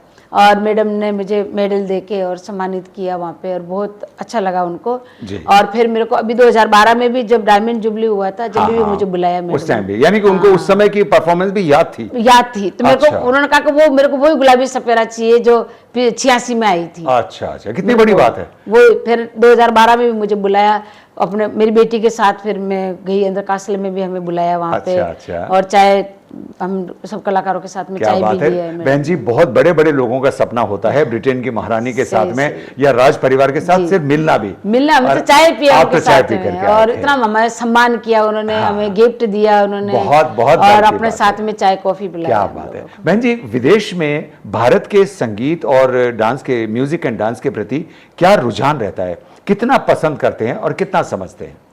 देखो, पहले तो अपने भारत को मैं बोलूंगी कि अपने भारत और राजस्थान में जब तक हमें यहाँ पे सब लोग समझते हैं, मान सम्मान देते हैं, जी। तब हम बाहर तक पहुँचते हैं। हाँ। कि यहाँ पे समझ के हमें मंच मिलता है। हाँ। यहाँ पे समझ के हमें स्टेज तक और वहाँ तक विदेश यात्रा तक ये लोग हमें रवाना करते हैं कि हाँ भारत के बच्चे हैं हम जी और हाँ। आपको जाना है बिल्कुल, ICCR की बिल्कुल, तरफ से। बिल्कुल। हम लोग बाहर जाते हैं और बाहर जाके जब तक हमें कोई नहीं जानता बाहर जाते हैं, जो बाहर जाके जो वापस आते हैं, जो विदेश का ठप्पा लगता है ना, तब हमें मान सम्मान मिलता है कि अब अमेरिका रिटर्न है या ये अपने आप में एक इंग्लैंड। विडंबना है कि मतलब वहां से आने के बाद आने के बाद वैसे हमें बहन जी, पहचान ये मिलती है। आपके साथ नहीं होता है, बहुत सारी चीजों सब लोगों के साथ है कि पर विदेश में हमें बहुत मान सम्मान मिलता है। अच्छा। देश में भी बहुत मान सम्मान मिलता है, हाँ, पर विदेश में ये है देखने का एक नजरिया अलग अलग होता है। अच्छा। अपने वहाँ जब हम लोग डांस करते हैं ना, तो हमारे अगर ये मोती भी टूट के गिरता है, ये सितारा भी गिरता है, तो सुनाई दे देता है स्टेज पे कि कुछ गिरा है। अच्छा। और यहाँ पे हम पूरे गिर जाते तो लोग परवाह नहीं करते। अच्छा। तो इतना ही फर्क है कि वहाँ पे वो लोग अपना 1.5 घंटे का टाइम निकाल के आए या 2 घंटे का टाइम निकाल के आते, तो पूरा 1.5 घंटे 2 घंटा वो एंजॉय करते हैं। मतलब वो पूरा डेडिकेटेड टाइम होता वो है कलाकार को देते आर्टिस्ट के हैं। लिए। वो कलाकार को देते हैं टाइम पूरा बैठ के देखते हैं। कोई आपस में बात नहीं करते, आपस में हलो हाय नहीं करते। वो आके अपनी सीट पे बैठते हैं और उस कला को देखते हैं, वो सफर करते हैं कलाकार के साथ। बहुत बड़ी बात है, ये अंतर बहुत बड़ा है बहन 1.5 जी। घंटे वो सफर करते हैं कि कलाकार डांस कर रहा है या कलाकार गा रहा है, कलाकार क्या कर रहा है। और वो हमारा प्रोग्राम खत्म होने के बाद आपस में हलो हाय करते हैं, फिर हम लोगों को बाहर मिलने के लिए आते हैं। यही फर्क है। यहाँ ये है कि हम लोग डांस करें, चाहे स्टेज का बड़ा शो भी होता है, सरकारी शो भी होता है ना, तो आजकल तो मोबाइल सिस्टम चल गया। वो लोग मोबाइल को स्विच ऑफ करके आते हैं अंदर, करके रहते हैं, क्योंकि उनको सिर्फ आर्ट को वो देखना कहते हैं कि आज हमें इनको देखना, इनके साथ जीना, 1.5 घंटे 2 घंटा, और ये कला हमें देखने को मिलेगी नहीं, क्योंकि बाहर से आए हैं ये लोग। यहाँ अपने चाहे बाहर से आए चाहे यहाँ से आए, वो या तो मोबाइल पे लगे रहेंगे, या फिर सारी मीटिंग ऑफिस में होनी चाहिए, वो मीटिंग इनकी यहाँ प्रोग्राम में हो जाती है, वो सारी दुनिया भर के बिजनेस। अरे यार ये बात, हाँ यार, हाँ फलानी जगह मिला था ना, तो अरे वो फलाना दोस्त मेरा था, अरे यार वो तो बात, अरे इतनी देर में तो डांस निकल गया, गाना भी निकल गया तुम्हारा। हम लोग तो जान की बाजी लगा के स्टेज पे का आज हमें लास्ट ये करना है, कल पता नहीं मौका मिले या नहीं मिले, सही बात है, तो हम जान की बाजी लगा देते हैं। लेकिन वो इतनी गंभीरता से, लेकिन विदेश वाले लोग पूरी गंभीरता से वो पूरा हमें मान सम्मान देते हैं, पूरा वो देखते हैं कि हाँ नहीं, कलाकार की मेहनत देखनी है और उस कला को देखना है। यह कलाकार को बुला लेंगे, पैसे दे देंगे, लेकिन वो मान सम्मान नहीं मिलेगा जो दो कलाकारों को पैसे जो मिलता है ना स्टेज के पीछे, वो पर्दे के पीछे की बात होती है, पैसा। लेकिन हमें क्या चाहिए स्टेज पे? स्टेज पे पैसे नहीं होते, स्टेज पे सिर्फ तालियां होती है, मान सम्मान होता है, ऑडियंस और हम होते हैं। हमें तालियों की गिड़गिड़ाहट मिलती है ना, बिल्कुल, वो हमारे लिए करोड़ों है, वो उसका कोई मोल नहीं होता, वो उसकी कोई कीमत नहीं होती, वो हमारे लिए अनमोल दौलत होती है, जो एक कलाकार को मान सम्मान देती है, कलाकार को ताकत देती है और उनको आगे बढ़ने का मौका देती है। वो तालियों की गिड़गिड़ाहट अगर मेरे को पुष्कर में नहीं मिलती तो मैं आज यहाँ तक नहीं होती। तो हमें वो तालियों की गिड़गिड़ाहट चाहिए, नहीं कि वो आप पैसे दे के बुला लिया, अरे यार हाँ वो तो इतने अच्छा लाख रुपए में आइए, चलो ठीक है देखेंगे, हाँ भैया से पूरी करते हैं, फॉर्मेलिटी से पूरी करते हैं, तो फॉर्मेलिटी नहीं चाहिए हमें, हमें आपके दिल से आशीर्वाद चाहिए। बहुत बढ़िया, बहुत अच्छी बात कह रहे हैं हम। मुझे लगता है कि हमारे देखने वाले अगर इस बात को अमल करें तो शायद कलाकारों के लिए बहुत वो कलाकार का हमारा तो मान सम्मान है, पर एक आपको सरस्वती माता का भी बहुत बड़ा सम्मान है जी। हम कलाकार जो है वो सरस्वती माता को याद करके उनकी दी हुई गिफ्ट थोड़ी बहुत जो है वो हम आपको दिखाते हैं, तो आप हमारी वो तोड़ नहीं कर रहे हैं, वो सरस्वती माता की कर रहे हैं, तो आप उनकी इज्जत तो करें, कम से कम आप आते हैं देखने के लिए तो आप गंभीरता से देखें उस चीज को। हमारे में गलती तो वो गलती भी तो हमें एहसास करवाएं कि आप ऐसे कर रहे हो, अगर अच्छा परफॉर्म किया तो उसकी प्रशंसा अच्छा है तो फिर प्रशंसा करें कि आपने अच्छा किया। कालबेलिया के साथ 2 चीजें पूरी तरह से एसोसिएट हो गई हैं और उनके बारे में खासतौर पर गुलाबी जी से चर्चा करना चाहेंगे। एक तो उनकी ये रंग बिरंगी, ये जो काले रंग की ड्रेस होती है लेकिन उसके ऊपर रंग बिरंगी जो कशीदाकारी होती है वो दुनिया को बहुत अट्रैक्ट करती है। गुलाबो जी, सबसे पहले तो इस ड्रेस के बारे में कुछ बात करना चाहेंगे। ये ड्रेस और किसी भी, ना तो हमने किसी और स्टेट के किसी डांस में देखी है और राजस्थान के भी किसी और डांस में ऐसी रंग बिरंगी इतनी सुंदर ड्रेस। और सच बात है तो बहन जी आप भी इस ड्रेस में इतनी आकर्षक लग रही हैं कि मैं क्या बताऊं। तो इस ड्रेस के बारे में कुछ बताइए। ये ड्रेस ही मेरे साथ जन्मी है, अच्छा, वो अर वाला गाना ही मेरे साथ जन्मा है, डांस भी मेरे साथ जन्मा है, ये चारों चीज और मैं भी इनके साथ ही जन्मी हूँ, तो हम चारों का मेल है ये। तो गाना तो मैंने पुष्कर में सीखा। गाने के बारे में जैसे कि एक बहुत प्रसिद्ध गीत है, अर कालियो कूद पड़ियो मेला में साइकिल पंचर, वही वाला गाना।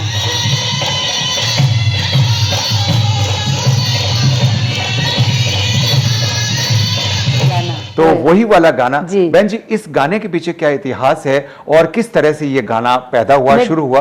ड्रेस का भी बताऊं और आपको गाने का भी दोनों के बारे में दोनों के बारे में बताती हूँ।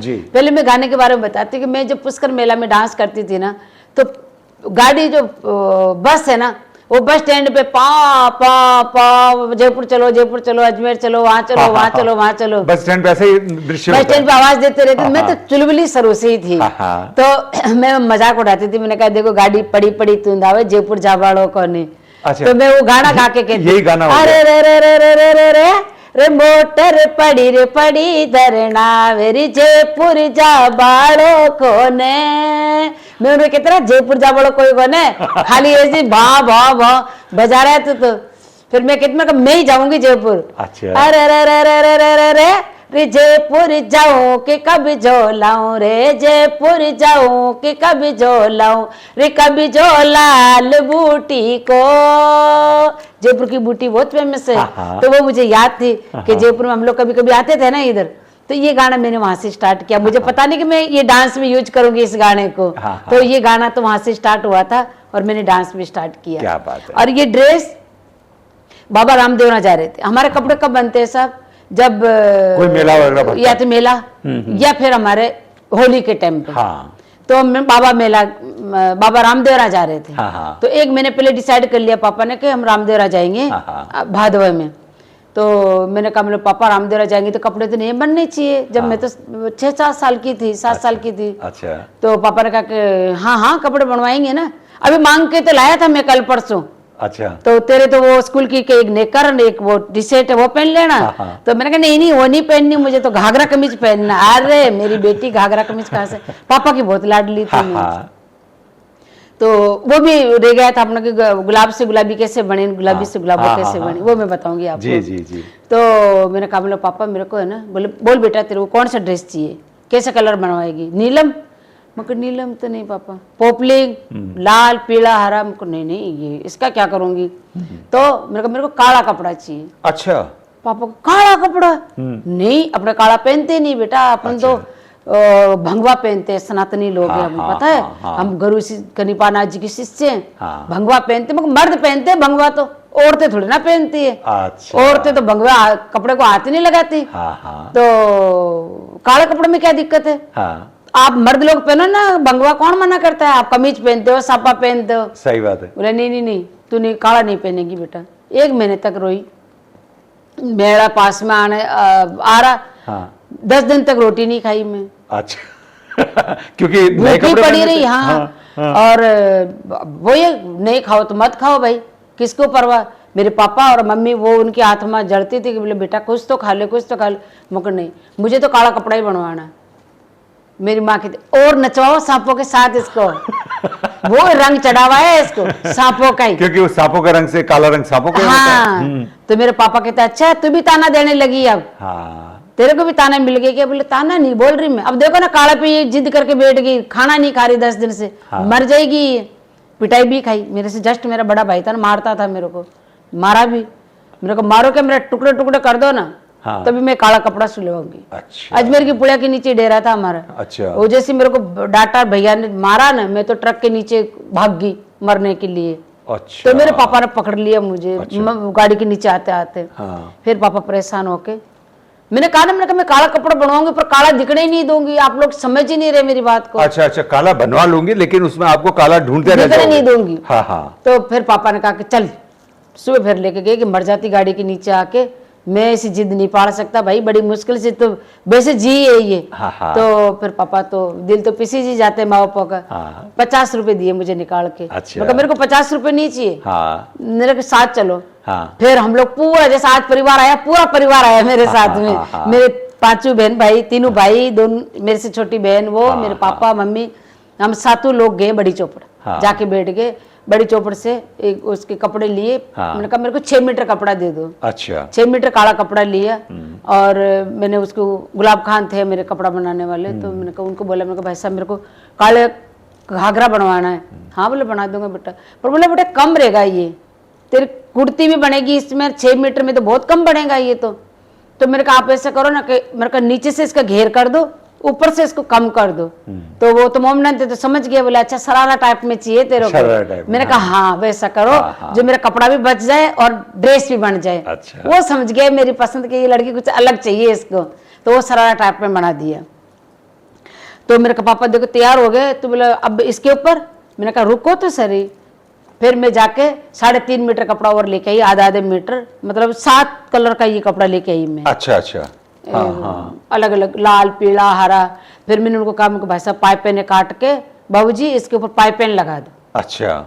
तो उन्होंने पाइपें लगा के, मैंने कहा देखो पापा सतरंगी हो गई ये ड्रेस। अब तो कुछ भी नहीं दिख रहा है इसमें। दिख रहा है, वाकई में दिख रहा है, काले से ज्यादा रंग रंगे। अब तो 7 रंग हो गए। बोले नहीं काले रंग दिख रहा है ना बीच बीच में। मैं जाके मैं पैसे दो मुझे। और फिर कटड़े में गई, गोटा लेके आई ये वाली लच्छियां। अच्छा। इसके शक्कर पारे बनवाए। अच्छा। मैंने कहा अब तो बिल्कुल ही नहीं दिख रहा पापा। बोले दिख तो रहा है। मैं कहा वो उसका इलाज मैं कर दूंगी। और भी इलाज है मेरे पास। हाँ। फिर मैं सितारे लेके आई। अच्छा। फिर ये सितारे लगाए, चमकने सितारे लगाए। कमीज में भी और चुन्नी में भी, और ये सितारे लगाए। अब तो रंग बिरंगी ड्रेस हो गई। बोला हाँ। मैंने कहा अब मेरे को बच्चे जो पैसे दो मेरे। बोला अब क्या करेगी। मुझे सैंडल लोगी, लाल सैंडल ली, इतनी बड़े बड़े हील वाली लाल जुराब लिए, वो रंग बिरंगी मतलब मेरे भाई ने एक फिल्म दिखा दी थी मेरे को, तो वो हीरोइन वाला वो लुक लेके आना लाना था। मैंने कहा मेरे वही 2 चोटी फुंदे वाली। अच्छा। और मैंने कहा वो हीरोइन पहन रखे थे ना, जैसे की जैसी पहनूंगी मैं भी। हाँ। तो अब मेरे को वो लाल सैंडल, लाल जुर्राब और वो लाल फूल लेके, हाँ। और वो रिबिन यहाँ लाल फूल यहाँ बाल तिरछे बना के, हाँ। और यहाँ वो फूल लगा लिया। अच्छा। लाल चप्पल पहन ली, लाल जुर्राब पूरी पहन तरह ली। से हीरोइन की तरह से एकदम तिरछे बाल बना के, यूं तिरछे वो पूरा फूल बना फैशन। के, हाँ। और एकदम वो झुमर उमर पहन कर एकदम अब लग रही मैं हीरोइन की जैसे एकदम। 2 चोटी बना दी, और उनका 2 चोटी बनाई तो वो बाल यहाँ नहीं आ रहे।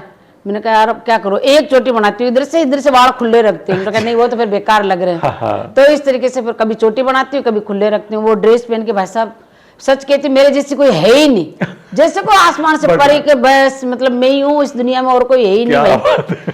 पहन के मैं तैयार होके मैंने कहा पापा चले, तो हम लोग बाबा रामदेवरा चले गए, फ्री में ट्रेन में बैठ के जोधपुर चले गए। अच्छा। जोधपुर से उतरे तो दूसरी बाबा रामदेवरा के वहां पे पोखरण की वो दूसरी ट्रेन आती है। हाँ। तो उसके ऊपर हम लोग, जगह तो थी नहीं, तो उसके ऊपर ट्रेन पे चढ़ के बैठ गए। हाँ हाँ। तो हिल वाली चप्पल थी, पापा के बोले बेटा कैसे चढ़ेगी, मैं चढ़ जाऊंगी, मेरे पे छोड़ो। वो तो अपनी जिद पे थे ना। पेड़ों पे चढ़ जाती हूँ मैं तो, ये तो कुछ भी नहीं है। मैं गलेरियां पकड़ती थी चढ़ चढ़ के पेड़ पे। हाँ मैंने कहा पेड़ों पे चढ़ जाती हूँ, तो ये तो ट्रेन है बेचारी, ट्रेन पे चढ़ के ऊपर उड़ी। तो जगह जगह भंडारे चलते थे स्टेशनों पे, फ्री में भंडारा आज भी चलते, पहले भी चलते थे। मैं कहती पापा हलवा लेके आओ नीचे जाकर, अरे नहीं नहीं नहीं नहीं गिर जाएगी तेरे चप्पल, पाँव टूट जाएंगे। मैंने कहा अभी ले आती हूँ। ऊपर से जंपिंग मार के, और वो हलवा पूड़ी बिस्कुट पता नहीं क्या क्या भर झाल कमीज की, और वो ऊपर चढ़ के मेरे बहन भाई को और माँ को उनको खिलाते हुए, ऐसे करते करते हम बाबा रामदेवरा पहुंच गए। और वहां पे 7 दिन 5 दिन रहे पूरे। पहले तो ऐसे डेरे लेके चले जाते फ्री फंड में, फ्री रहते थे, कोई काम नहीं होता था, तो बैठे रहे मेला देखेंगे पूरा। तो सुबह दिन होगा और मैं तो वही तिरछी चोटी फूल लगा के यहाँ पे बालों को बना के चुन्नी यहाँ डाल के और चल पड़ी मार्केट में मेरे भाइयों के साथ में। और सब देख रहे, बोले यार रीना राय आ गई, यार रीना राय आ गई। ये तो अब वो कौन बोल रहा, मेरे को क्या पता। क्या एक फोटोग्राफर आड़ा फिरा, बोले आपकी फोटो बना ले हम। मैंने कहा फोटो क्या होती है? बोले इस कैमरे में फोटो बनेगी। मैंने कहा फोटो? अच्छा। वो कैसे बनेगी? अच्छा। बोला आपकी शिकल अभी हम आपको निकाल के दे देंगे। अरे मैंने कहा जा रहे मेरी शिकल निकाल के देगा, पर मैं तो चली गई। पूरा मेला घूम के फिर मेरे भाई को उन्होंने पकड़ा कि तेरी बहन की फोटो बनाते हैं, देखना अच्छी अच्छी फोटो। बोले फोटो होती क्या है? बोले यार के बोले तुम इतना ही समझते क्या यार, फोटो होती है कैमरे में खींचेगी, देखो अब बताते हैं। हाँ। जैसे बाबा की फोटो ये लगी हुई है ना, ऐसे तुम्हारी फोटो आ जाएगी, ऐसी आएगी। हाँ। फिर उन्होंने 2-4 लोगों की फोटो बताई, जैसे इनकी बनी हुई ना वैसे आएगी। हाँ। बोले ठीक है मेरी खींच के बता। मेरा भाई वड़ियल था, वो मेरे को मारता था वो। हाँ। मेरी खींच के बता पहले। अच्छा। मेरी बहन की लेने से पहले। अच्छा। उसकी खींच के बताई, बोले देख ऐसी आएगी। अच्छा अच्छा अच्छा चल फोटो खींचा, मुन्नी खींचो। मेरे का ये पता नहीं क्या करेगा फोटो का। फिर मेरे को डपली दी हाथ में, फिर डपली के साथ फोटो बनाई। फिर तो पोज बनाने में तो नंबर 1, फिर पोज बना के रो ऐसे वैसे। फिर वो खुले बाल तो थे, लाल वो चुन्नी की बांध के, पट्टी बांध के, और फिर बंदूक हाथ में लेकर, फिर तो भाई भात के पोज भात के पोज, डपली हाथ में लेकर, बंदूक लेकर, पता नहीं क्या क्या, चश्मा पहन कर, कैसी कैसी उन्होंने फोटो बनाई। दूसरे दिन मेले में गए हम देखने के लिए, तो मेरे तो बड़ा बड़ा पोस्टर बना के टांग रखे उन्होंने। अच्छा अच्छा, वो जो फोटो एक दिन पहले खींची थी, उसके बड़े बड़े पोस्टर बन गए। क्या बड़े बड़े पोस्टर बना के टांग रखे। हाँ। तो वो मेरा भाई जो कहा, बोले एचरी थारी फोटो हो गई यार। मुझको हाँ मारी दिखे यार। मैं कपड़ा देखे, मुझको हाँ मार कपड़ा तो मारे ही है, मारी फोटो यार। मैं अटक कैसे टंक गई भाई, मैं यहाँ टंक कैसे गई? हाँ। मैंने कहा मैं अटक कैसे टंकी? तो वो कहते बोला देख जैसे बाबा रामदेव फोटो टंकी, थारी भी टंकी तुम्हारी। अच्छा। फिर मैं बोली, मैंने कहा भाई तू मेरे को तो नहीं दी ये फोटो, यहाँ टांक ली तो बोले आपको भी देंगे ना हम। अच्छा। आपके लिए भी रखी हुई, देखो इतनी सारी फोटो निकाल के रखी हुई बेचारा उसने, इतनी सारी फोटो। अब तो मन प्रसन्न हो गया। मैंने कहा अब तो मेरी माँ को और पापा को दिखाऊंगी। फिर मेरी मम्मी पापा को लेके आई, उनकी फोटो भी बनवाई, मेरे भाइयों की फोटो भी बनवाई, उसने पूरे परिवार की फोटो बना के दी। और फिर वहां पे हमारे कोई समाज का ही मिल गया, तो वो मेरी फोटो को देख के बोले ये कौन है? बोला पता नहीं है तो कौन, पर ये है कुछ स्पेशल है तो लड़की, स्पेशल। हाँ पर ये फोटो बनवा के गई है, पर है यही, वो रोज घूमती है यहाँ। हाँ तो वो बीनवाड़ा, वो हमारे से पहले कालूनाथ है बीनवाड़ा जोधपुर वाला, हाँ हमारे से पहले वो रेडियो में पास थे, और वो गाने पे पास थे वो। हाँ तो उनकी पार्टी थी कालूनाथ की पार्टी। तो बोला है तो जोगियारी छोरी यार, ढूंढना पड़ेगा। फिर वो ढूंढते ढूंढते ढूंढते ढूंढते वो हमारे डेरों की तरफ आ गए। अच्छा। फिर उन्होंने बीन बजाई, मैं 1-1.5 घंटा नाची, फिर हमारा कंपटीशन हो गया। अच्छा। जयपुर वाला सारे कहने लगे, बोले छोरी जोधपुर का है, पुंगी बजाता है, तू हारनी नहीं चाहिए। मतलब जयपुर और जोधपुर का कंपटीशन हो गया। क्या बात है। अब वो कहते बोले छोरी तेना हारना नहीं है, हाँ बजाना है, डांस करना है। वो पुंगी में नंबर 1 है, पूरा फेमस है, बोला पूरा रेडियो में आवे री पुंगी। नाम है, बड़ा नाम है। हाँ नाम है। तो कोई बात नहीं, मुझे नाम है तो पुंगी बजा के मैं नाचूंगा, बस फर्क आई हो। बजा ले मगर भाई, तू पुंगी बजा मैं नाचू। मैं मेरे गा के नाचती रही, गा के नाचती रही, नाचती नाचते 2-3 घंटे हो गए, बापड़े रो गुचकी आने लगी। वो तो फिर परेशान हो गए, बोले ये थकने का नाम ही नहीं ले रही है, कौन ही है। बोले इतने सारे नोट आ गए उसकी जेब में, बेचारे झोली में, वो तो पैसे को उठा के और रवाना हो गए। अच्छा। चला गया। लेकिन उसका कहीं न कहीं है ना, वो उसको लगा कि यार जो वहाँ के लोग थे ना कि कालूनाथ तू थारी बेना ने गाना गवावे हाँ। यहाँ, तो बोले ये छोरी हो ना तेरे पास में, तो तेरे 4 चांद और भी लग जाए। सही बात है, उस घटना से साफ हो गया। तो ये देखो, हाँ। तू तो खाली गाने पे पास है, हाँ, पर ये लड़की आए तो तेरे 4 चांद लग जाए। हाँ। तो उसके बेटे के कहीं न कहीं लालच आ गई। हाँ। तो बोला हाँ कैसे भी करके इसको रोकना है। अच्छा। तो फोटो खिंचाने के लिए जिद करी, साथ में मेरे भाई को बोला कि बोले तेरी बहन की फोटो खिंचवा दे, तो मैं राजी नहीं हुई फोटो खिंचाने के लिए। फिर हमारी फोटो ही चुरा के ले गए कोई रात को, अच्छा। पूरी अटैची चुरा के ले गए। अच्छा, उनको फोटो चाहिए थी। हाँ। फिर मेरे को वहाँ पे बस स्टैंड पे स्टेशन पे रोकने की कोशिश की। हाँ। वहाँ पुलिस वालों ने रोका कि ये लड़की नहीं जाएगी, तुम लोग चले जाओ। हाँ, हाँ। तो मेरे पापा तो ले लकड़ी खड़े हो गए, बोले मेरी बेटी है, तू कौन होता रोकने वाला है इसको। हाँ। बोले नहीं ये नहीं जाएगी। इतनी देर में मेरे राम से पीर ने मेरी सुनी, मेरे बाबा मेरे साथ है हमेशा। और हकीकत में मेरा पूरा परिवार चला गया, मुझे रोक लिया पुलिस वालों ने। वो पुलिस वालों से मिल लिया। अच्छा। ये नहीं लड़की नहीं जानी चाहिए किसी भी हालत में। अच्छा। इसको यहीं रखना है जोधपुर। तो इतनी देर में मिलिट्री वालों के और कॉलेज के बच्चों की लड़ाई हुई। अच्छा। ऑटोमेटिक, और रोड़ा मचा के झगड़ा हो गया, पूरी पुलिस उधर भाग गई। अच्छा। अच्छा, और जो हम आपको रोकने के लिए आए थे। हाँ। अच्छा, वो डिस्टर्ब हो गए। हाँ, तो हम तो ट्रेन में बैठ गए, फिर अच्छा, भाग के अच्छा, और वो उधर चले गए। चलिए, बहुत बढ़िया। तो इस तरीके से। हाँ, तो बहन जी हम बात कर रहे थे जोधपुर से जब आप जयपुर आने की। जोधपुर से जैसे हम लोग वहाँ से रवाना हुए और फिर यहाँ आ गए, तो जैसे प्रोग्राम कर रहे थे तो वहाँ पे उनका भी प्रोग्राम हुआ, कालूनाथ जी का भी, और मेरा भी प्रोग्राम हुआ। और उन्होंने फिर मेरे को बहन बनाया और चुंदड़ी ओढ़ा के, और जब मैं प्रोग्राम करने लगी। अच्छा। तो मैं बीच में वो बात कह रही थी कि जैसे अपने हिम्मत सिंह जी बना जी ने कहा कि बोलो गुलाबो तू धनवंती थी, फिर तेरा नाम गुलाब हुआ, अब तो हमारे जयपुर में आ गई है। अच्छा। गुलाबी नगरी में। तो अब तेरे को हम लोग गुलाबी बोलेंगे। अब जो आधा नाम रह गया है तो वो मैं तेरे को गुलाबी बना देता हूँ। ठीक बात है। तो राजस्थान की बेटी, मीठा नाम है हमारा, और तेरे को गुलाबी बनाते हैं। मेरा नाम तो गुलाबी है सर। बोलो गुलाबी, लेकिन अब तेरे को गुलाबी बोलेंगे। फिर गुलाबी के नाम से मेरा पासपोर्ट बना, गुलाबी के नाम से मेरी सारी आइडिया आज गुलाबी के नाम से ही। अच्छा। तो जब मैं अमेरिका गई थी तो मेरे को गुलाबी नाथ कहते थे।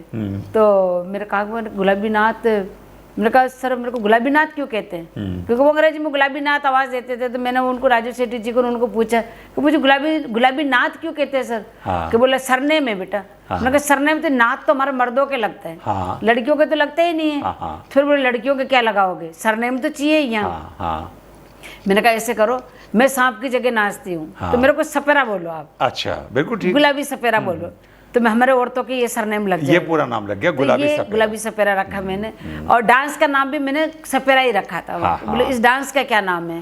मैंने कहा मैं सांप की जगह नाचती हूँ, तो इसका नाम भी सपेरा ही रखो। तो ये जो डांस है मेरा, इसका नाम भी मैंने सपेरा रखा, मेरा सरनेम भी मैंने सपेरा ही रखा। और राग गुलाबो। जब मैं अमेरिका से वापिस आई तो यहाँ पे सब मीडिया वाले आते थे, मैगजीन वाले आते थे सब। तो वो पूरा इंटरव्यू, मैं क्योंकि बोलना ही हिंदी मैंने उन्हीं के साथ सीखा। तो 1 साल भर तक नॉन स्टॉप मेरे ये चलता रहा इंटरव्यू वगैरह। तो एक मैगजीन निकली थी धर्मयुग, हरियाणा से। होती थी। तो उनमें मेरा नाम गुलाबो। अच्छा। और वो मेरे को घर लेके आए 1 महीने बाद कि बोलो गुलाबो हम तेरी मैगजीन लेके आए। अच्छा।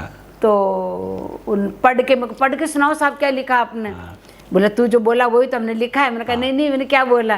तो वो गुलाबो गुलाब, मैंने कहा ये मेरा नहीं है, फोटो है तो मेरी है, और ये मेरे परिवार की फोटो है, ये मेरे घर की, लेकिन गुलाबो में नहीं, नाम मेरा नहीं है सर। ये नाम किसी और का लिख दिया आपने। बोले नहीं आपका ही लिखा है। मैंने कहा मैं तो गुलाबी हूँ, आप तो गुलाबो गुलाबो पढ़ रहे हो। बोला हरियाणवी में नाम गुलाबो बोलते हैं। मैंने कहा नहीं, आपने मेरा नाम बिगाड़ दिया। बोला हमारा हरियाणा, जैसे तुम्हारा गुलाबो नाम, जैसे गुलाबी नाम राजस्थान में मीठा लगता है, वैसे हमारा गुलाबो नाम हरियाणवी में मीठा और नजदीक सा और पावरफुल लगता है। आपने कम काम किया है क्या, इतना पावरफुल काम किया है। तो गुलाबी से गुलाबो तो बनना ही था। मैंने कहा मैं नहीं मानती, मेरा तो गुलाबी नाम ही अच्छा था। तो इस तरीके से गुलाब, गुलाबी, फिर गुलाबो। लेकिन आज आप दुनिया भर में गुलाबो के नाम से, गुलाबो सपेरा के नाम से प्रसिद्ध हो गई। कालबेलिया नृत्य के लिए आपको गवर्नमेंट ऑफ इंडिया की तरफ से पद्मश्री से सम्मानित किया गया। बहन जी, ये सम्मान कौन से साल में मिला और इसके बारे में बताइए। ये जब आपको क्या फीलिंग हुई जब आपको पता चला कि आपको पद्मश्री के लिए नॉमिनेट किया गया है? मेरे को पहले मुझे पता नहीं था, और सुबह मेरे पास सुबह 8 बजे फ़ोन आया, कोई सरदार जी थे जिसका, तो मेरे को बोला दिल्ली से फ़ोन कर रहा हूँ मैं, और मैं कोई सरदार जी थे तो उनका नाम मेरे को याद नहीं रहा, और के बोला गुलाबी सपेरा आपका ही नाम है। मैंने कहा हाँ मेरा ही नाम है। तो बोला आपको पद्मश्री के लिए नॉमिनेट किया है और पद्मश्री मिल रही है आपको। तो मेरे को पद्मश्री मिल रही है? बोला हाँ। तो मैं इतनी खुश हुई, सुबह सुबह 8 बजे का टाइम था, और राखी कॉपी लेके आई नीचे, और राखी को मैंने बोला मैं राखू मेरे को है ना पद्मश्री के लिए नॉमिनेट किया और पद्मश्री मिल रही है। तो राखी एकदम चुप, बोलो माँ इतना बड़ा सरप्राइज सुबह सुबह। बोले ये 2016 की बात है। 2016 में मिला।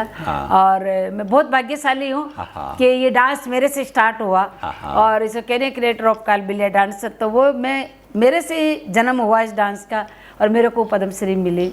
और मेरे को जीते जी मेरे को अपना स्टेचू देखने को भी मिला, ज्वार सर्किल पे, ज्वार कला केंद्र की जो सर्किल है उड़ने वाली, उसे मेरे 3-4 मेरे स्टेचू बने हुए हैं। तो जीते जी मेरे को स्टेचू भी मेरे देखने के लिए मिले। बहुत बड़ा सम्मान है। बहुत बड़ा सम्मान है कि राजस्थान सरकार को मैं धन्यवाद देती हूँ कि मेरा जीते जी स्टेचू बनाकर मुझे दिखाया, और मैं बहुत अच्छा लगा। मुझे पद्मश्री मिली, भारत सरकार को धन्यवाद देती हूँ कि मेरे को और 1 कदम क्या 10 कदम बढ़ने का मौका मिला, और मेरे मान और सम्मान मिला, और मेरे समाज को भी मान सम्मान मिला कि बेटी ने कुछ अच्छा काम किया। तो ये आज हर बेटी आज पद्मश्री के फरियाद में है कि वो उनको भी मिले। वो भी इतनी मेहनत कर रही है, और मैं हर साल 28 मार्च को पद्मश्री महोत्सव करती हूँ, और उसको सबको सम्मान करती हूँ। मैं उनको यही बोलती हूँ कि मेरी तरफ से ये पद्मश्री है, आप इतनी मेहनत करो और इस कला को इतना आगे लेके जाओ कि आप पद्मश्री तक पहुंचे। आपने स्टेज पे बहुत सारी परफॉर्मेंस दी, कभी फिल्मों में काम करने का कभी सोचा नहीं, या कभी कोई ऐसा मौका नहीं आया? फिल्मों में काम करने के बारे में क्या कभी विचार? बहुत मौका है फिल्मों में, बहुत मौका है फिल्मों में काम करने का भी, और डांस करने का भी। पर बस मैंने कहा कि मैं काम तो क्या करूँगी, मेरे को तो सिर्फ प्रोग्राम डांस करवा लो ताकि मेरा डांस अमर हो जाए। तो मैंने बंटवारा में, सत्रिय, अजूबा, अमिताभ बच्चन वाली अजूबा फिल्म में, जैसे फासले है, राजस्थानी भी राजू राठौड़ हुई जो मेरी बेटी मेहंदी किया, उसमें पक्की हीरोगिरी में डांस है। तो फिल्मों में मेरे डांस का तो बहुत है। और जैसे मेरी डॉक्यूमेंट्री बहुत सारी बनी हुई है। भारत सरकार की तरफ से सेहरा में खिले गुलाब डॉक्यूमेंट्री बनी थी। और ये तो रोज ही इंटरव्यू वगैरह तो चलते रहते हैं। और मेरे फिल्मों में जाने का, मैं देखो मेरी एक ईश्वर ने मुझे कला दी है। मेरे को जब अमेरिका में रोक रहे थे कि आपको यहाँ रहना है, बच्चों को डांस सिखाना है, मैंने उनको ये कहा कि आपको मेरा डांस इतना अच्छा लग रहा है ना, तो मेरे को आप ठप्पा लगा के बुलाओगे ना, तो मेरा भी नाम होगा, और ये लगेगा कि मैं भारत से अमेरिका जा रही हूँ डांस सिखाने के लिए। मैं यहाँ रह के नौकरी नहीं करने वाली। बोले पैसे मिलेंगे, घर मिलेंगे, आपको सब कुछ मिलेगा, फिर आप रहना क्यों नहीं चाहती? मैंने कहा पैसों के लिए नहीं, मेरे सिर पे तो टेंट ही नहीं है, तो मैं क्या करूँगी पैसों का? मेरे को तो आदत है खुले आसमान में सोने का। तो मैं यहाँ अकेली छत के नीचे रहने से कोई फायदा नहीं। ये डांस में मेरे समाज की बेटियों को सिखाना है, समाज की बेटियों को जिंदा रखना है, समाज की बेटियों को, समाज को, क्योंकि समाज ने मुझे 81 में समाज से बाहर कर दिया था। जब मैंने डांस स्टार्ट किया था, बहुत बड़ी पंचायती बैठ गई थी, और मेरे पापा को कहा कि जिस चीज़ का डर था वही तेरी बेटी करके आई। तो जैसे मैंने 81 में डांस किया था, 1981 में, और उसी रोज मेरे पापा के साथ पंचायती बैठा के समाज के लोगों ने समाज से बाहर कर दिया। अच्छा। तो 5 साल तक समाज से बाहर रहे, लेकिन कंटिन्यू मेरे पापा मेरी मदद करते रहे।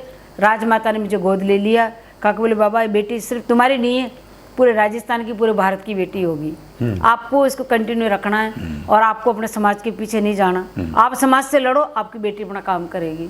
तो मैं टूरिज्म डिपार्टमेंट, मेरे पेरेंट्स बन गए, मैं उनके साथ काम करती रही, मेरे पापा समाज से लड़ते रहे और उसके बाद में हमें गुलाबों के रूप में एक ऐसी कलाकार मिल गई। और जिससे मैं अमेरिका जा रही थी 85 में, तो जाने से एक रोज पहले मेरे पापा गुजर गए थे। अच्छा। तो जब मैं 2 महीने वहाँ रह के आई, जब वापस आई तो समाज के लोगों ने कहा कि बोले गुलाबो तेरी वजह से हमें आज चाय देते हैं लोग हाथ में।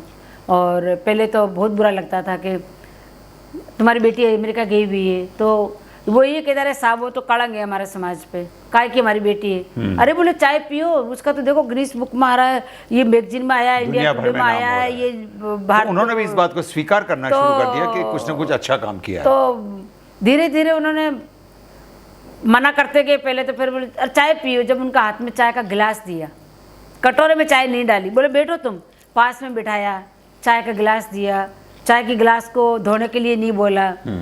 तब एक दूसरे के दिल में जगह होती रही कि यार तुम्हारी बेटी तो बहुत नाम कर रही है, पता है उसने डांस का नाम भी सपेरा रखा, तो उन्होंने इस बात को रियलाइज सर नेम भी सपेरा रखा, और तुम्हारा सपेरों का नाम कर रही है वो, तो तुम कह रहे हो कि वो बहुत बुरा काम किया है और भारत सरकार के थ्रू गई है, पता राजीव गांधी की बहन बनी है वो तो।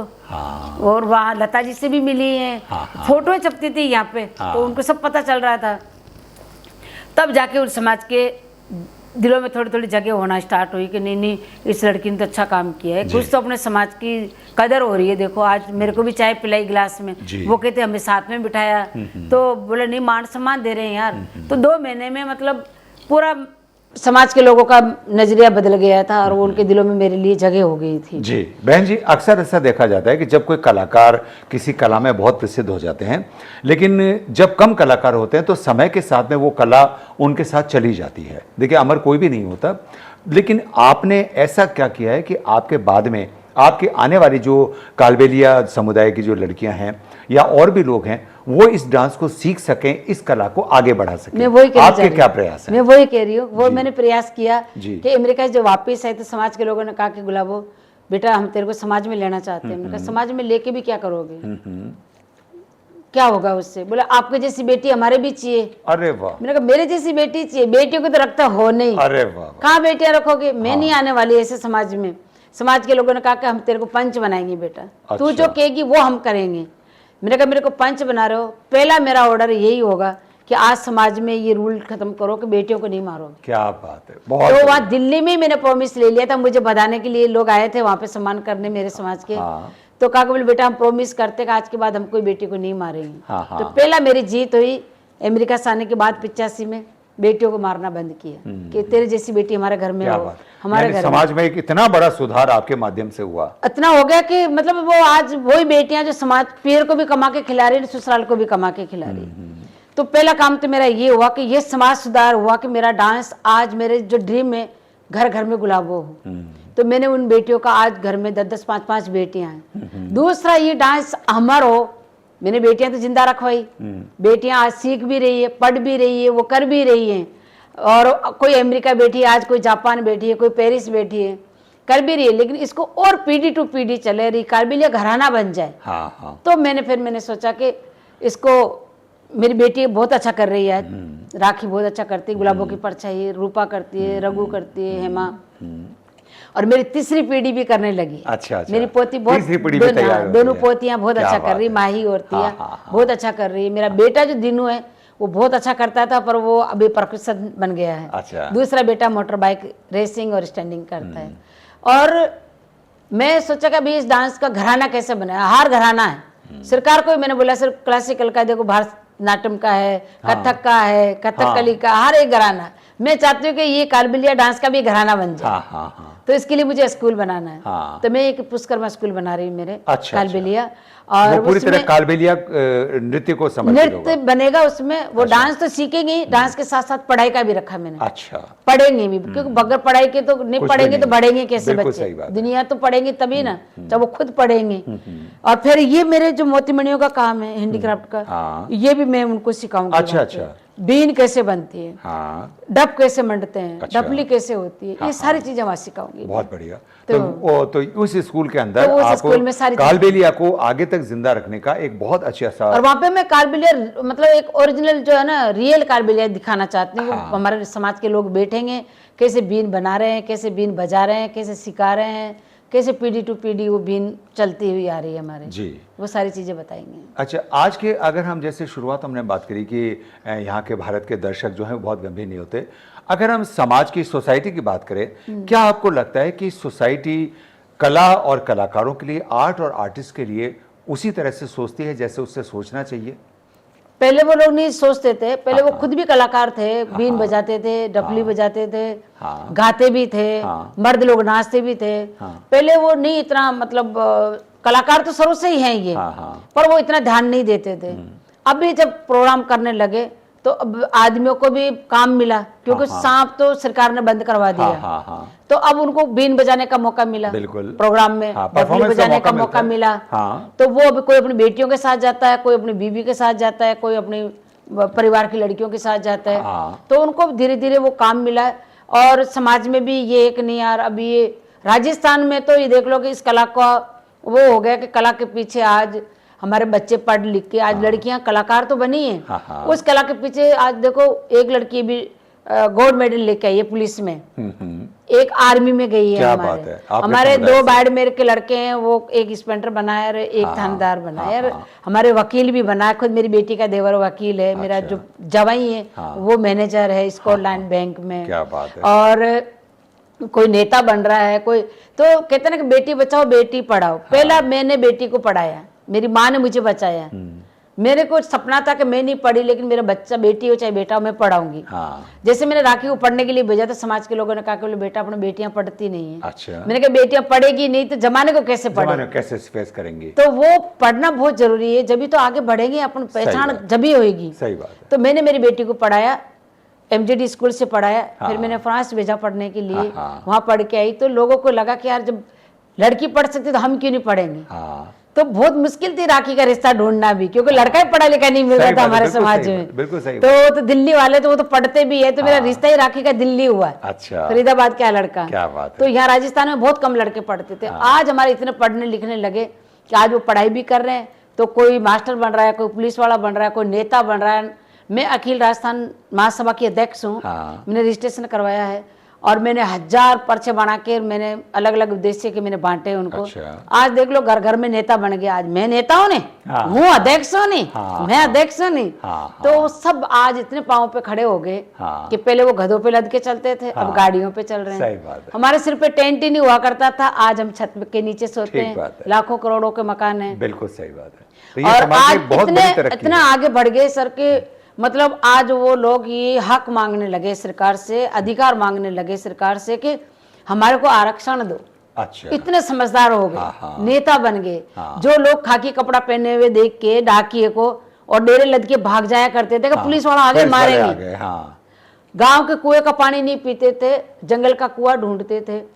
भूल से अगर गांव के कुएं का पानी पी लिया तो हमें गांव वाले लोग इतना मारते थे कि 6 महीने उठ के पानी नहीं पीते थे। इसलिए हम जंगल के कुएं का पानी पीते। और ऐसी जगह डेरे लगाते थे हम, चाहे वो 10 कोस जाए चाहे 5 कोस जाए, जहाँ नंदी मिलती थी नंदी में से खोद के और पानी पीते थे। अच्छा। तो हमें पानी भी नसीब नहीं होता था। आज हम उन्हीं लोगों के बीच में बैठते हैं जो हमें पानी नहीं पीने देते थे, उनके बीच में बैठ के हम उनके साथ बैठ के खाते हैं। तो कहीं ना कहीं इस बदलाव की, इस जो एकदम से जो डेवलपमेंट हुआ है, कहीं ना कहीं उसकी जो एक मशाल लेकर के वो पूरा है सर, कहीं ना कहीं नहीं, ये पूरा बदलाव जो हमारी माता ने, मेरे गुरु कनिपा नाथ जी ने मुझे समाज में भेजा कि मेरे को ये इतना सौभाग्य दिया, इतना मेरे को ड्यूटी दी ईश्वर ने कि देख तेरे को सांप बंद हुआ ना, तेरे को हम भेज रहे हैं जी, और ये काम तेरे को करना है। मेरे को ईश्वर ने ये शक्ति दी। मैं आज देखती हूँ कि मेरे समाज के लोग आज नेता बन रहे हैं, आरक्षण मांग रहे हैं, आज ये वकील बन गए, आज ये मास्टर बन गए, लोगों को पढ़ा रहे। हाँ। आज हमारे जोधपुर में हमारा कालबेलिया अलवर से पढ़ के मास्टर बन के जोधपुर गए। हाँ। अब वो कह के कालबेलिया रहा कैसे पढ़ा। अच्छा। अब वो मारवाड़ी में बोले तो कालबेलिया मैं इनसे कैसे पढ़ाई ले शिक्षा ले, पर वो तो लेनी तो पड़ेगी भाई। वो क्योंकि वो अब वो मास्टर जी बन के ऊपर बैठे हैं तो उनको वो भी नहीं कि मास्टर जी बन के कुर्सी पे कैसे बैठे हैं। भाई मास्टर बन के आए तो कुर्सी पे तो बैठेगा ही। बिल्कुल बैठेंगे। तो वो आज मास्टर बन के कुर्सी पे बैठ कर उन बच्चों को पढ़ा रहा है। बहुत बढ़िया। तो ये मेरे कनिपानाथ जी का वो आशीर्वाद है और मेरी माता चामुंडा का और मेरे बाबा बालकनाथ जी, रामदेव जी पीर का, रामसा पीर का बड़ी मेहरबानी है कि उन्होंने मुझे यहाँ भेजा समाज में और मेरा समाज का ये बदलाव हुआ। और आज पूरा समाज मेरा यही खड़ा है। और आप कह रहे हो ना कि समाज का क्या बदलाव है, समाज का बहुत अच्छा बदलाव है। बहुत वो सोच रहे कि बेटा तेरे जैसी बेटियां और 2-4 और वो राजीव गांधी की बात सबसे बड़ा बदलाव है। राजीव गांधी मेरे को ये कहा कि बोले गुलाबो तेरे को यहाँ रख रहे हैं बेटा। वो जब मेरे उनको पता चला ना कि मेरे पापा नहीं रहे और मैं फिर भी मैं देश के लिए यहाँ आई तो कहा बोले बेटा आपको यहाँ रख रहे हैं तो आप रहो और मैं पापा की जगह तो नहीं ले सकता लेकिन भाई तो बन सकता। भाई तो बन सकते। तो मैंने इनमें से रिबन निकाल के और उनके हाथ के बांधा और सोनिया जी और प्रियंका जी और राहुल जी साथ में थे, छोटे छोटे थे। तो मैंने उनके राखी बांधी, सिर पे हाथ रखा और कहा कि बोले बेटा आज से तू मेरी बहन है, जो तू बोलेगी ना मैं वो करूंगा। मेरे कहा मैं क्या बोलूं, मैंने कहा मैं तो सर मेरे तो तंबू सिर पे टेंट ही नहीं है, मैं क्या बोलूं क्या मांगू आपसे। तो बोले तेरे को यहाँ की सरकार रख रही है तो आप अपनी माँ के भाई के परिवार के साथ आके आप रहो यहाँ, अच्छे पैसे मिलेंगे, घर मिलेगा, गाड़ी मिलेगी। मैंने कहा उसका मैं क्या करूंगी, मेरा परिवार तो सारा वहां रह जाएगा, मेरा देश, मेरा राजस्थान, मेरा इंडिया तो सब वहां रह जाएगा, मैं अकेली यहाँ रह के क्या करूंगी सर। बोले पैसे मिलेंगे बेटा, बहुत पैसे मिलेंगे। मैंने कहा पैसों से जिंदगी नहीं निकलती, जिंदगी निकलती अपने लोगों से। अपने लोगों से मर भी जाएंगे तो वो लोग गाड़ेंगे तो शरीर ले जाके यहाँ तो मशीन में दे देंगे। ठीक बात है। तो फिर मेरे पे ज्यादा दबाव पड़ा ना सर, तब फिर मैंने कहा देखो मेरे पे दबाव मत डालो, मैं रोने भी लगी थी, मेरे को दबाव मत डालो, मैं नहीं रहना चाहती। फिर मैंने राजीव गांधी जी को खुद डायरेक्ट ही बोल दिया। मैंने कहा सर ये मैंने ना यहाँ रविशंकर जी को भी देखा, वो लंबी लंबी सितार बजाते हैं, कहते हैं कि वो भारत रत्न है, वो भी यही है। वो अगर इंडिया में होते तो कितने रविशंकर जी हो जाते। बहुत सही बात है, बिल्कुल ठीक। जाकिर हुसैन जी यहाँ रहते हैं, अल्लाह रखा साहब यहाँ रहते हैं, वो अगर इंडिया में रहते हैं वो सिखाते तो कितने जाकिर हुसैन बन जाते, कितने अल्लाह रखा साहब बन जाते। आज इन्हीं पे एंड हो गया तबला, इन्हीं पे सितारा एंड हो गया। आज कोई भी इंडिया में नहीं बजाने वाला वहाँ पे, मेरे को कोई भी नहीं दिखता वहाँ बजाने। एक बहुत बड़ी प्रेरणा हो बनते वो लोग अगर यहाँ पे। मैं चाहती हूँ आज वो होते यहाँ पे तो कितने जाकिर हुसैन मिलते, बहुत प्रेरणा बनती, प्रेरणा बनती, कितने रविशंकर जी बनते। तो अब मैंने कहा वो है ही नहीं, वो तो यहाँ है। अब मैं नहीं चाहती कि मेरी कला भी यहाँ नौकर बनकर गुलाम बनकर वो यहाँ की यहीं रह जाए। तो मैं चाहती हूँ साहब जब अगर कला मेरे में इतनी कला है कि मैं सिखाती हूँ तो सिखाने का जहाँ आया ना सवाल तो सर गुरु शिष्य परंपरा में मेरे इंडिया में जाके चलाऊंगी। बहुत सुंदर। तो मैं मेरे इंडिया में गुरु शिष्य परंपरा करूंगी, मैं यहाँ नहीं करूंगी।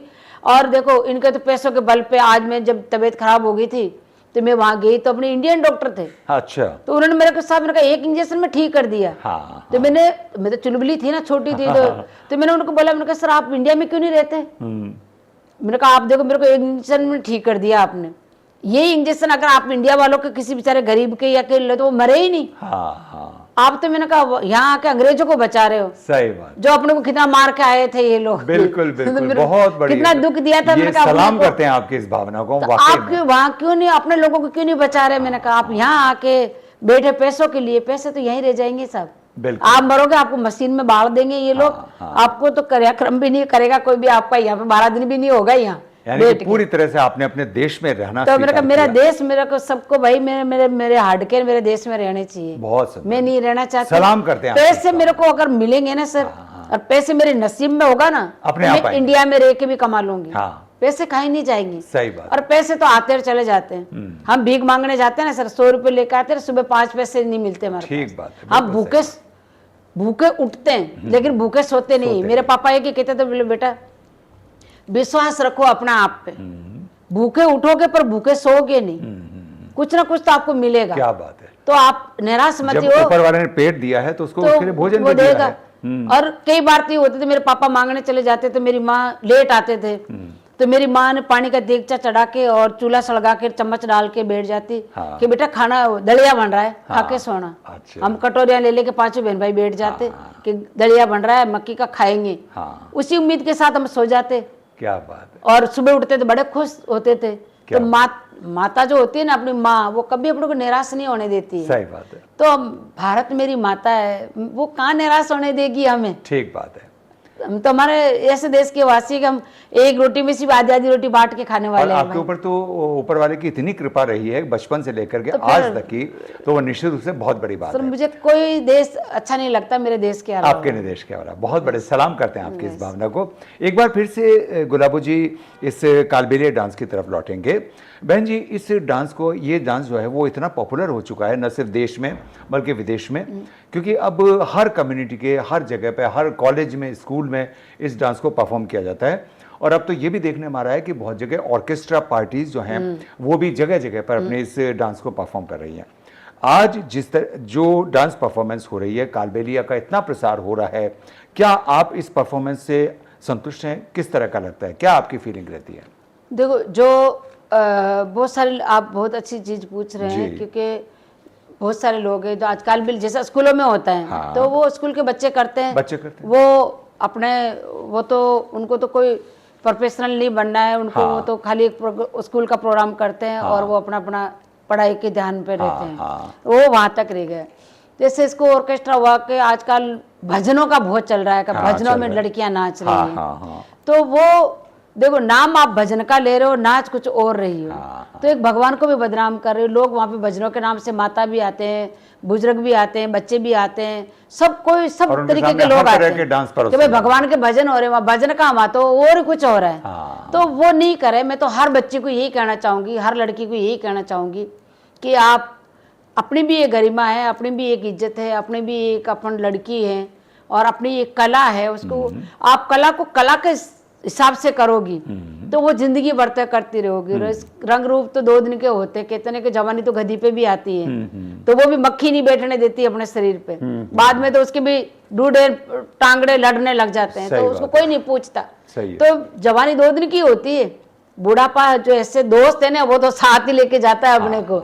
तो बुढ़ापे को ध्यान में रखते हुए आप जवानी को इतना मत ओवर करो कि मैं हमेशा ऐसी ही रहूंगी। आप हमेशा ऐसी ही रहोगी अगर कला की इज्जत करोगी तो। कला कभी बूढ़ी नहीं होती, हाड़ बूढ़े हो जाते हैं, लेकिन कला कभी बूढ़ी नहीं होती। आप दिल से करोगे, फीलिंग से करोगे तो हमेशा जवान रहोगी, हमेशा ये कला जिंदा रहेगी। तो मैं ये कहना चाहती हूँ। और हमारे भी आज बहुत सारी लड़कियां हैं जो इस डांस को दूसरे हिसाब से करने लगी है, फिल्मों पे करने लगी है, फिल्मी गानों पे करने लगी। तो मैं उनको ये कहूंगी, क्योंकि उनका उसके पहनावा जो होता है वो तो कालबेलिया काला ड्रेस तो पहन लेती है। देखो, मैं ये कहती हूँ कि काली ड्रेस पहनने से कालबेलिया नहीं बनती, नहीं हो जाता। बिल्कुल सही बात आप काली ड्रेस पहन के ये नहीं कह सकती मैं कालबेलिया डांस करती हूँ। कालबेलिया डांस करने के लिए आपको दिल से करना होता है, उसकी फीलिंग लानी पड़ती है, उसकी धार्मिक बनना पड़ता है, उसके लिए आपको ईश्वर से लो बांधनी पड़ती है। नहीं कि आपको मटक के करना पड़ता है। कालबेलिया डांस हमारा होता है। कालबेलिया ड्रेस ये है जिसको मैंने कोरियोग्राफ इसको बनाया है, जिसको डिजाइन किया है, ये है जो आप पहन रहे हो और जो और कोई पहन के कर रही है। वो उसको गुजराती ड्रेस बोलो, वो गुजराती हिसाब की ड्रेस है, वो कालबेलिया ड्रेस नहीं है हमारी जिसको तुम पहन कर कालबेलिया डांस बोलती हो। जिस ड्रेस पहन रही हो ना, वो ड्रेस नहीं तो हमारा कालबेलिया की है, नहीं जो तुम डांस कर रही हो वो हमारा डांस कालबेलिया है। तो भगवान के लिए आप नहीं तो उसका कालबेलिया नाम दो उस ड्रेस को, और मत उस डांस को आप कालबेलिया डांस का नाम दो। आप अपनी मर्जी से कोई सा भी डांस करें, कोई सा भी नाम दो, लेकिन ये नाम मत दो कि मैं कालबेलिया डांस कर रही हूँ। क्योंकि कालबेलिया डांस की अपनी एक विरासत है। काला ड्रेस पहनने से आप कालबेलिया डांस थोड़ी ना कर लोगी, नहीं, ये नहीं हो सकता। ठीक बात। आप अपना डांस कर रही हो, करो, मुझे कोई मतलब नहीं है उससे, लेकिन आप ये नाम मत दो कि मैं कालबेलिया डांस कर रही हूँ। बहुत सुंदर। गुलाबो जी, हमने कालबेलिया के बारे में बहुत सारी बातें की, आपके बारे में बातें की, लेकिन आखिर में हम ये जरूर जानना चाहेंगे कि जिंदगी के लिए गुलाबो सपेरा जी का क्या नजरिया है, आपकी क्या फिलॉसफी है जो आपको जीवन जीने के लिए हौसला देती? मेरा डांस, आपका डांस और मेरी हिम्मत, अच्छा, और मेरा विश्वास जी, ये चीजें हैं कि मेरे वैसे देखो, मेरा डांस मेरा भगवान है, मेरी शक्ति है, और मेरा जो पापा और मेरी मम्मी नहीं होती तो मैं नहीं होती यहाँ पे। तो उनको मैं धन्यवाद देती हूँ कि मेरे को ज़मीन में गड़ने के बाद में भी वो लोग मुझे निकाल के लेके आए। तो मैं हर माता पिता को यही बोलती हूँ कि माता पिता आप भी है ना अपने बच्चों का उतना ही ध्यान रखें कि वो क्या बनना चाहते हैं, दिल से आप उनका साथ दें और उनसे ये उम्मीद मत करें कि तेरे को डॉक्टर ही बनना है, तेरे को इतने पैसे लगा के पढ़ाया, तेरे को यही करना है। नहीं, पैसे लगाए आपका फ़र्ज़ है, आप लगाए, लेकिन आप इतना भी मत उनको मजबूर करो कि वो मरने पे मजबूर हो जाए। आप उनको प्यार से समझो क्या बनना चाहता है, उसको वही बनाओ और वो बन जाए तो बच्चों का फ़र्ज बनता है कि वो पेरेंट्स को नहीं भूले। अगर माँ बाप नहीं होते तो बेटा आप भी नहीं होते। क्या बिल्कुल ठीक बात। तो आपको भी उतनी सेवा करनी जितनी माँ बाप आपकी सेवा करके आपको जवान किया है ना। तो वो तो बच्चे बन गए और आप जवान हो गए, तो अब आप उसी नज़र से देखें कि अब मेरे माँ बाप मुझे नहीं पालते तो मैं आज जवान नहीं होता, मैं यहाँ तक नहीं पहुँचता। तो आपका फ़र्ज बनता है फिर माँ बाप की भी उतनी सेवा करें और उतनी कदर करें जितनी आपकी कदर करके आपको बाहों में झूला के और आपको उंगली पकड़ के चला के और आपको यहाँ तक पहुँचाया है। बहुत सुंदर फलसफा है। और अब समय है कि हम थैंक्स कहें गुलाबो सपेरा जी को। गुलाबो सपेरा जी सिर्फ एक डांसर नहीं है बल्कि भारत की एक अनमोल विरासत है और इस अनमोल विरासत पर हमें गर्व है और हमेशा रहेगा। कालबेलिया की ये विरासत इसी तरह से आगे बढ़ती रहे। गुलाबो सपेरा जी इस डांस परफॉर्मेंस के साथ में आगे बढ़ती रहें, इनका और नाम हो, इसी उम्मीद के साथ टॉक विद गौरव में हम एक बार फिर से थैंक्स कहते हैं गुलाबो सपेरा जी को। बहुत बहुत धन्यवाद। Thank you so much.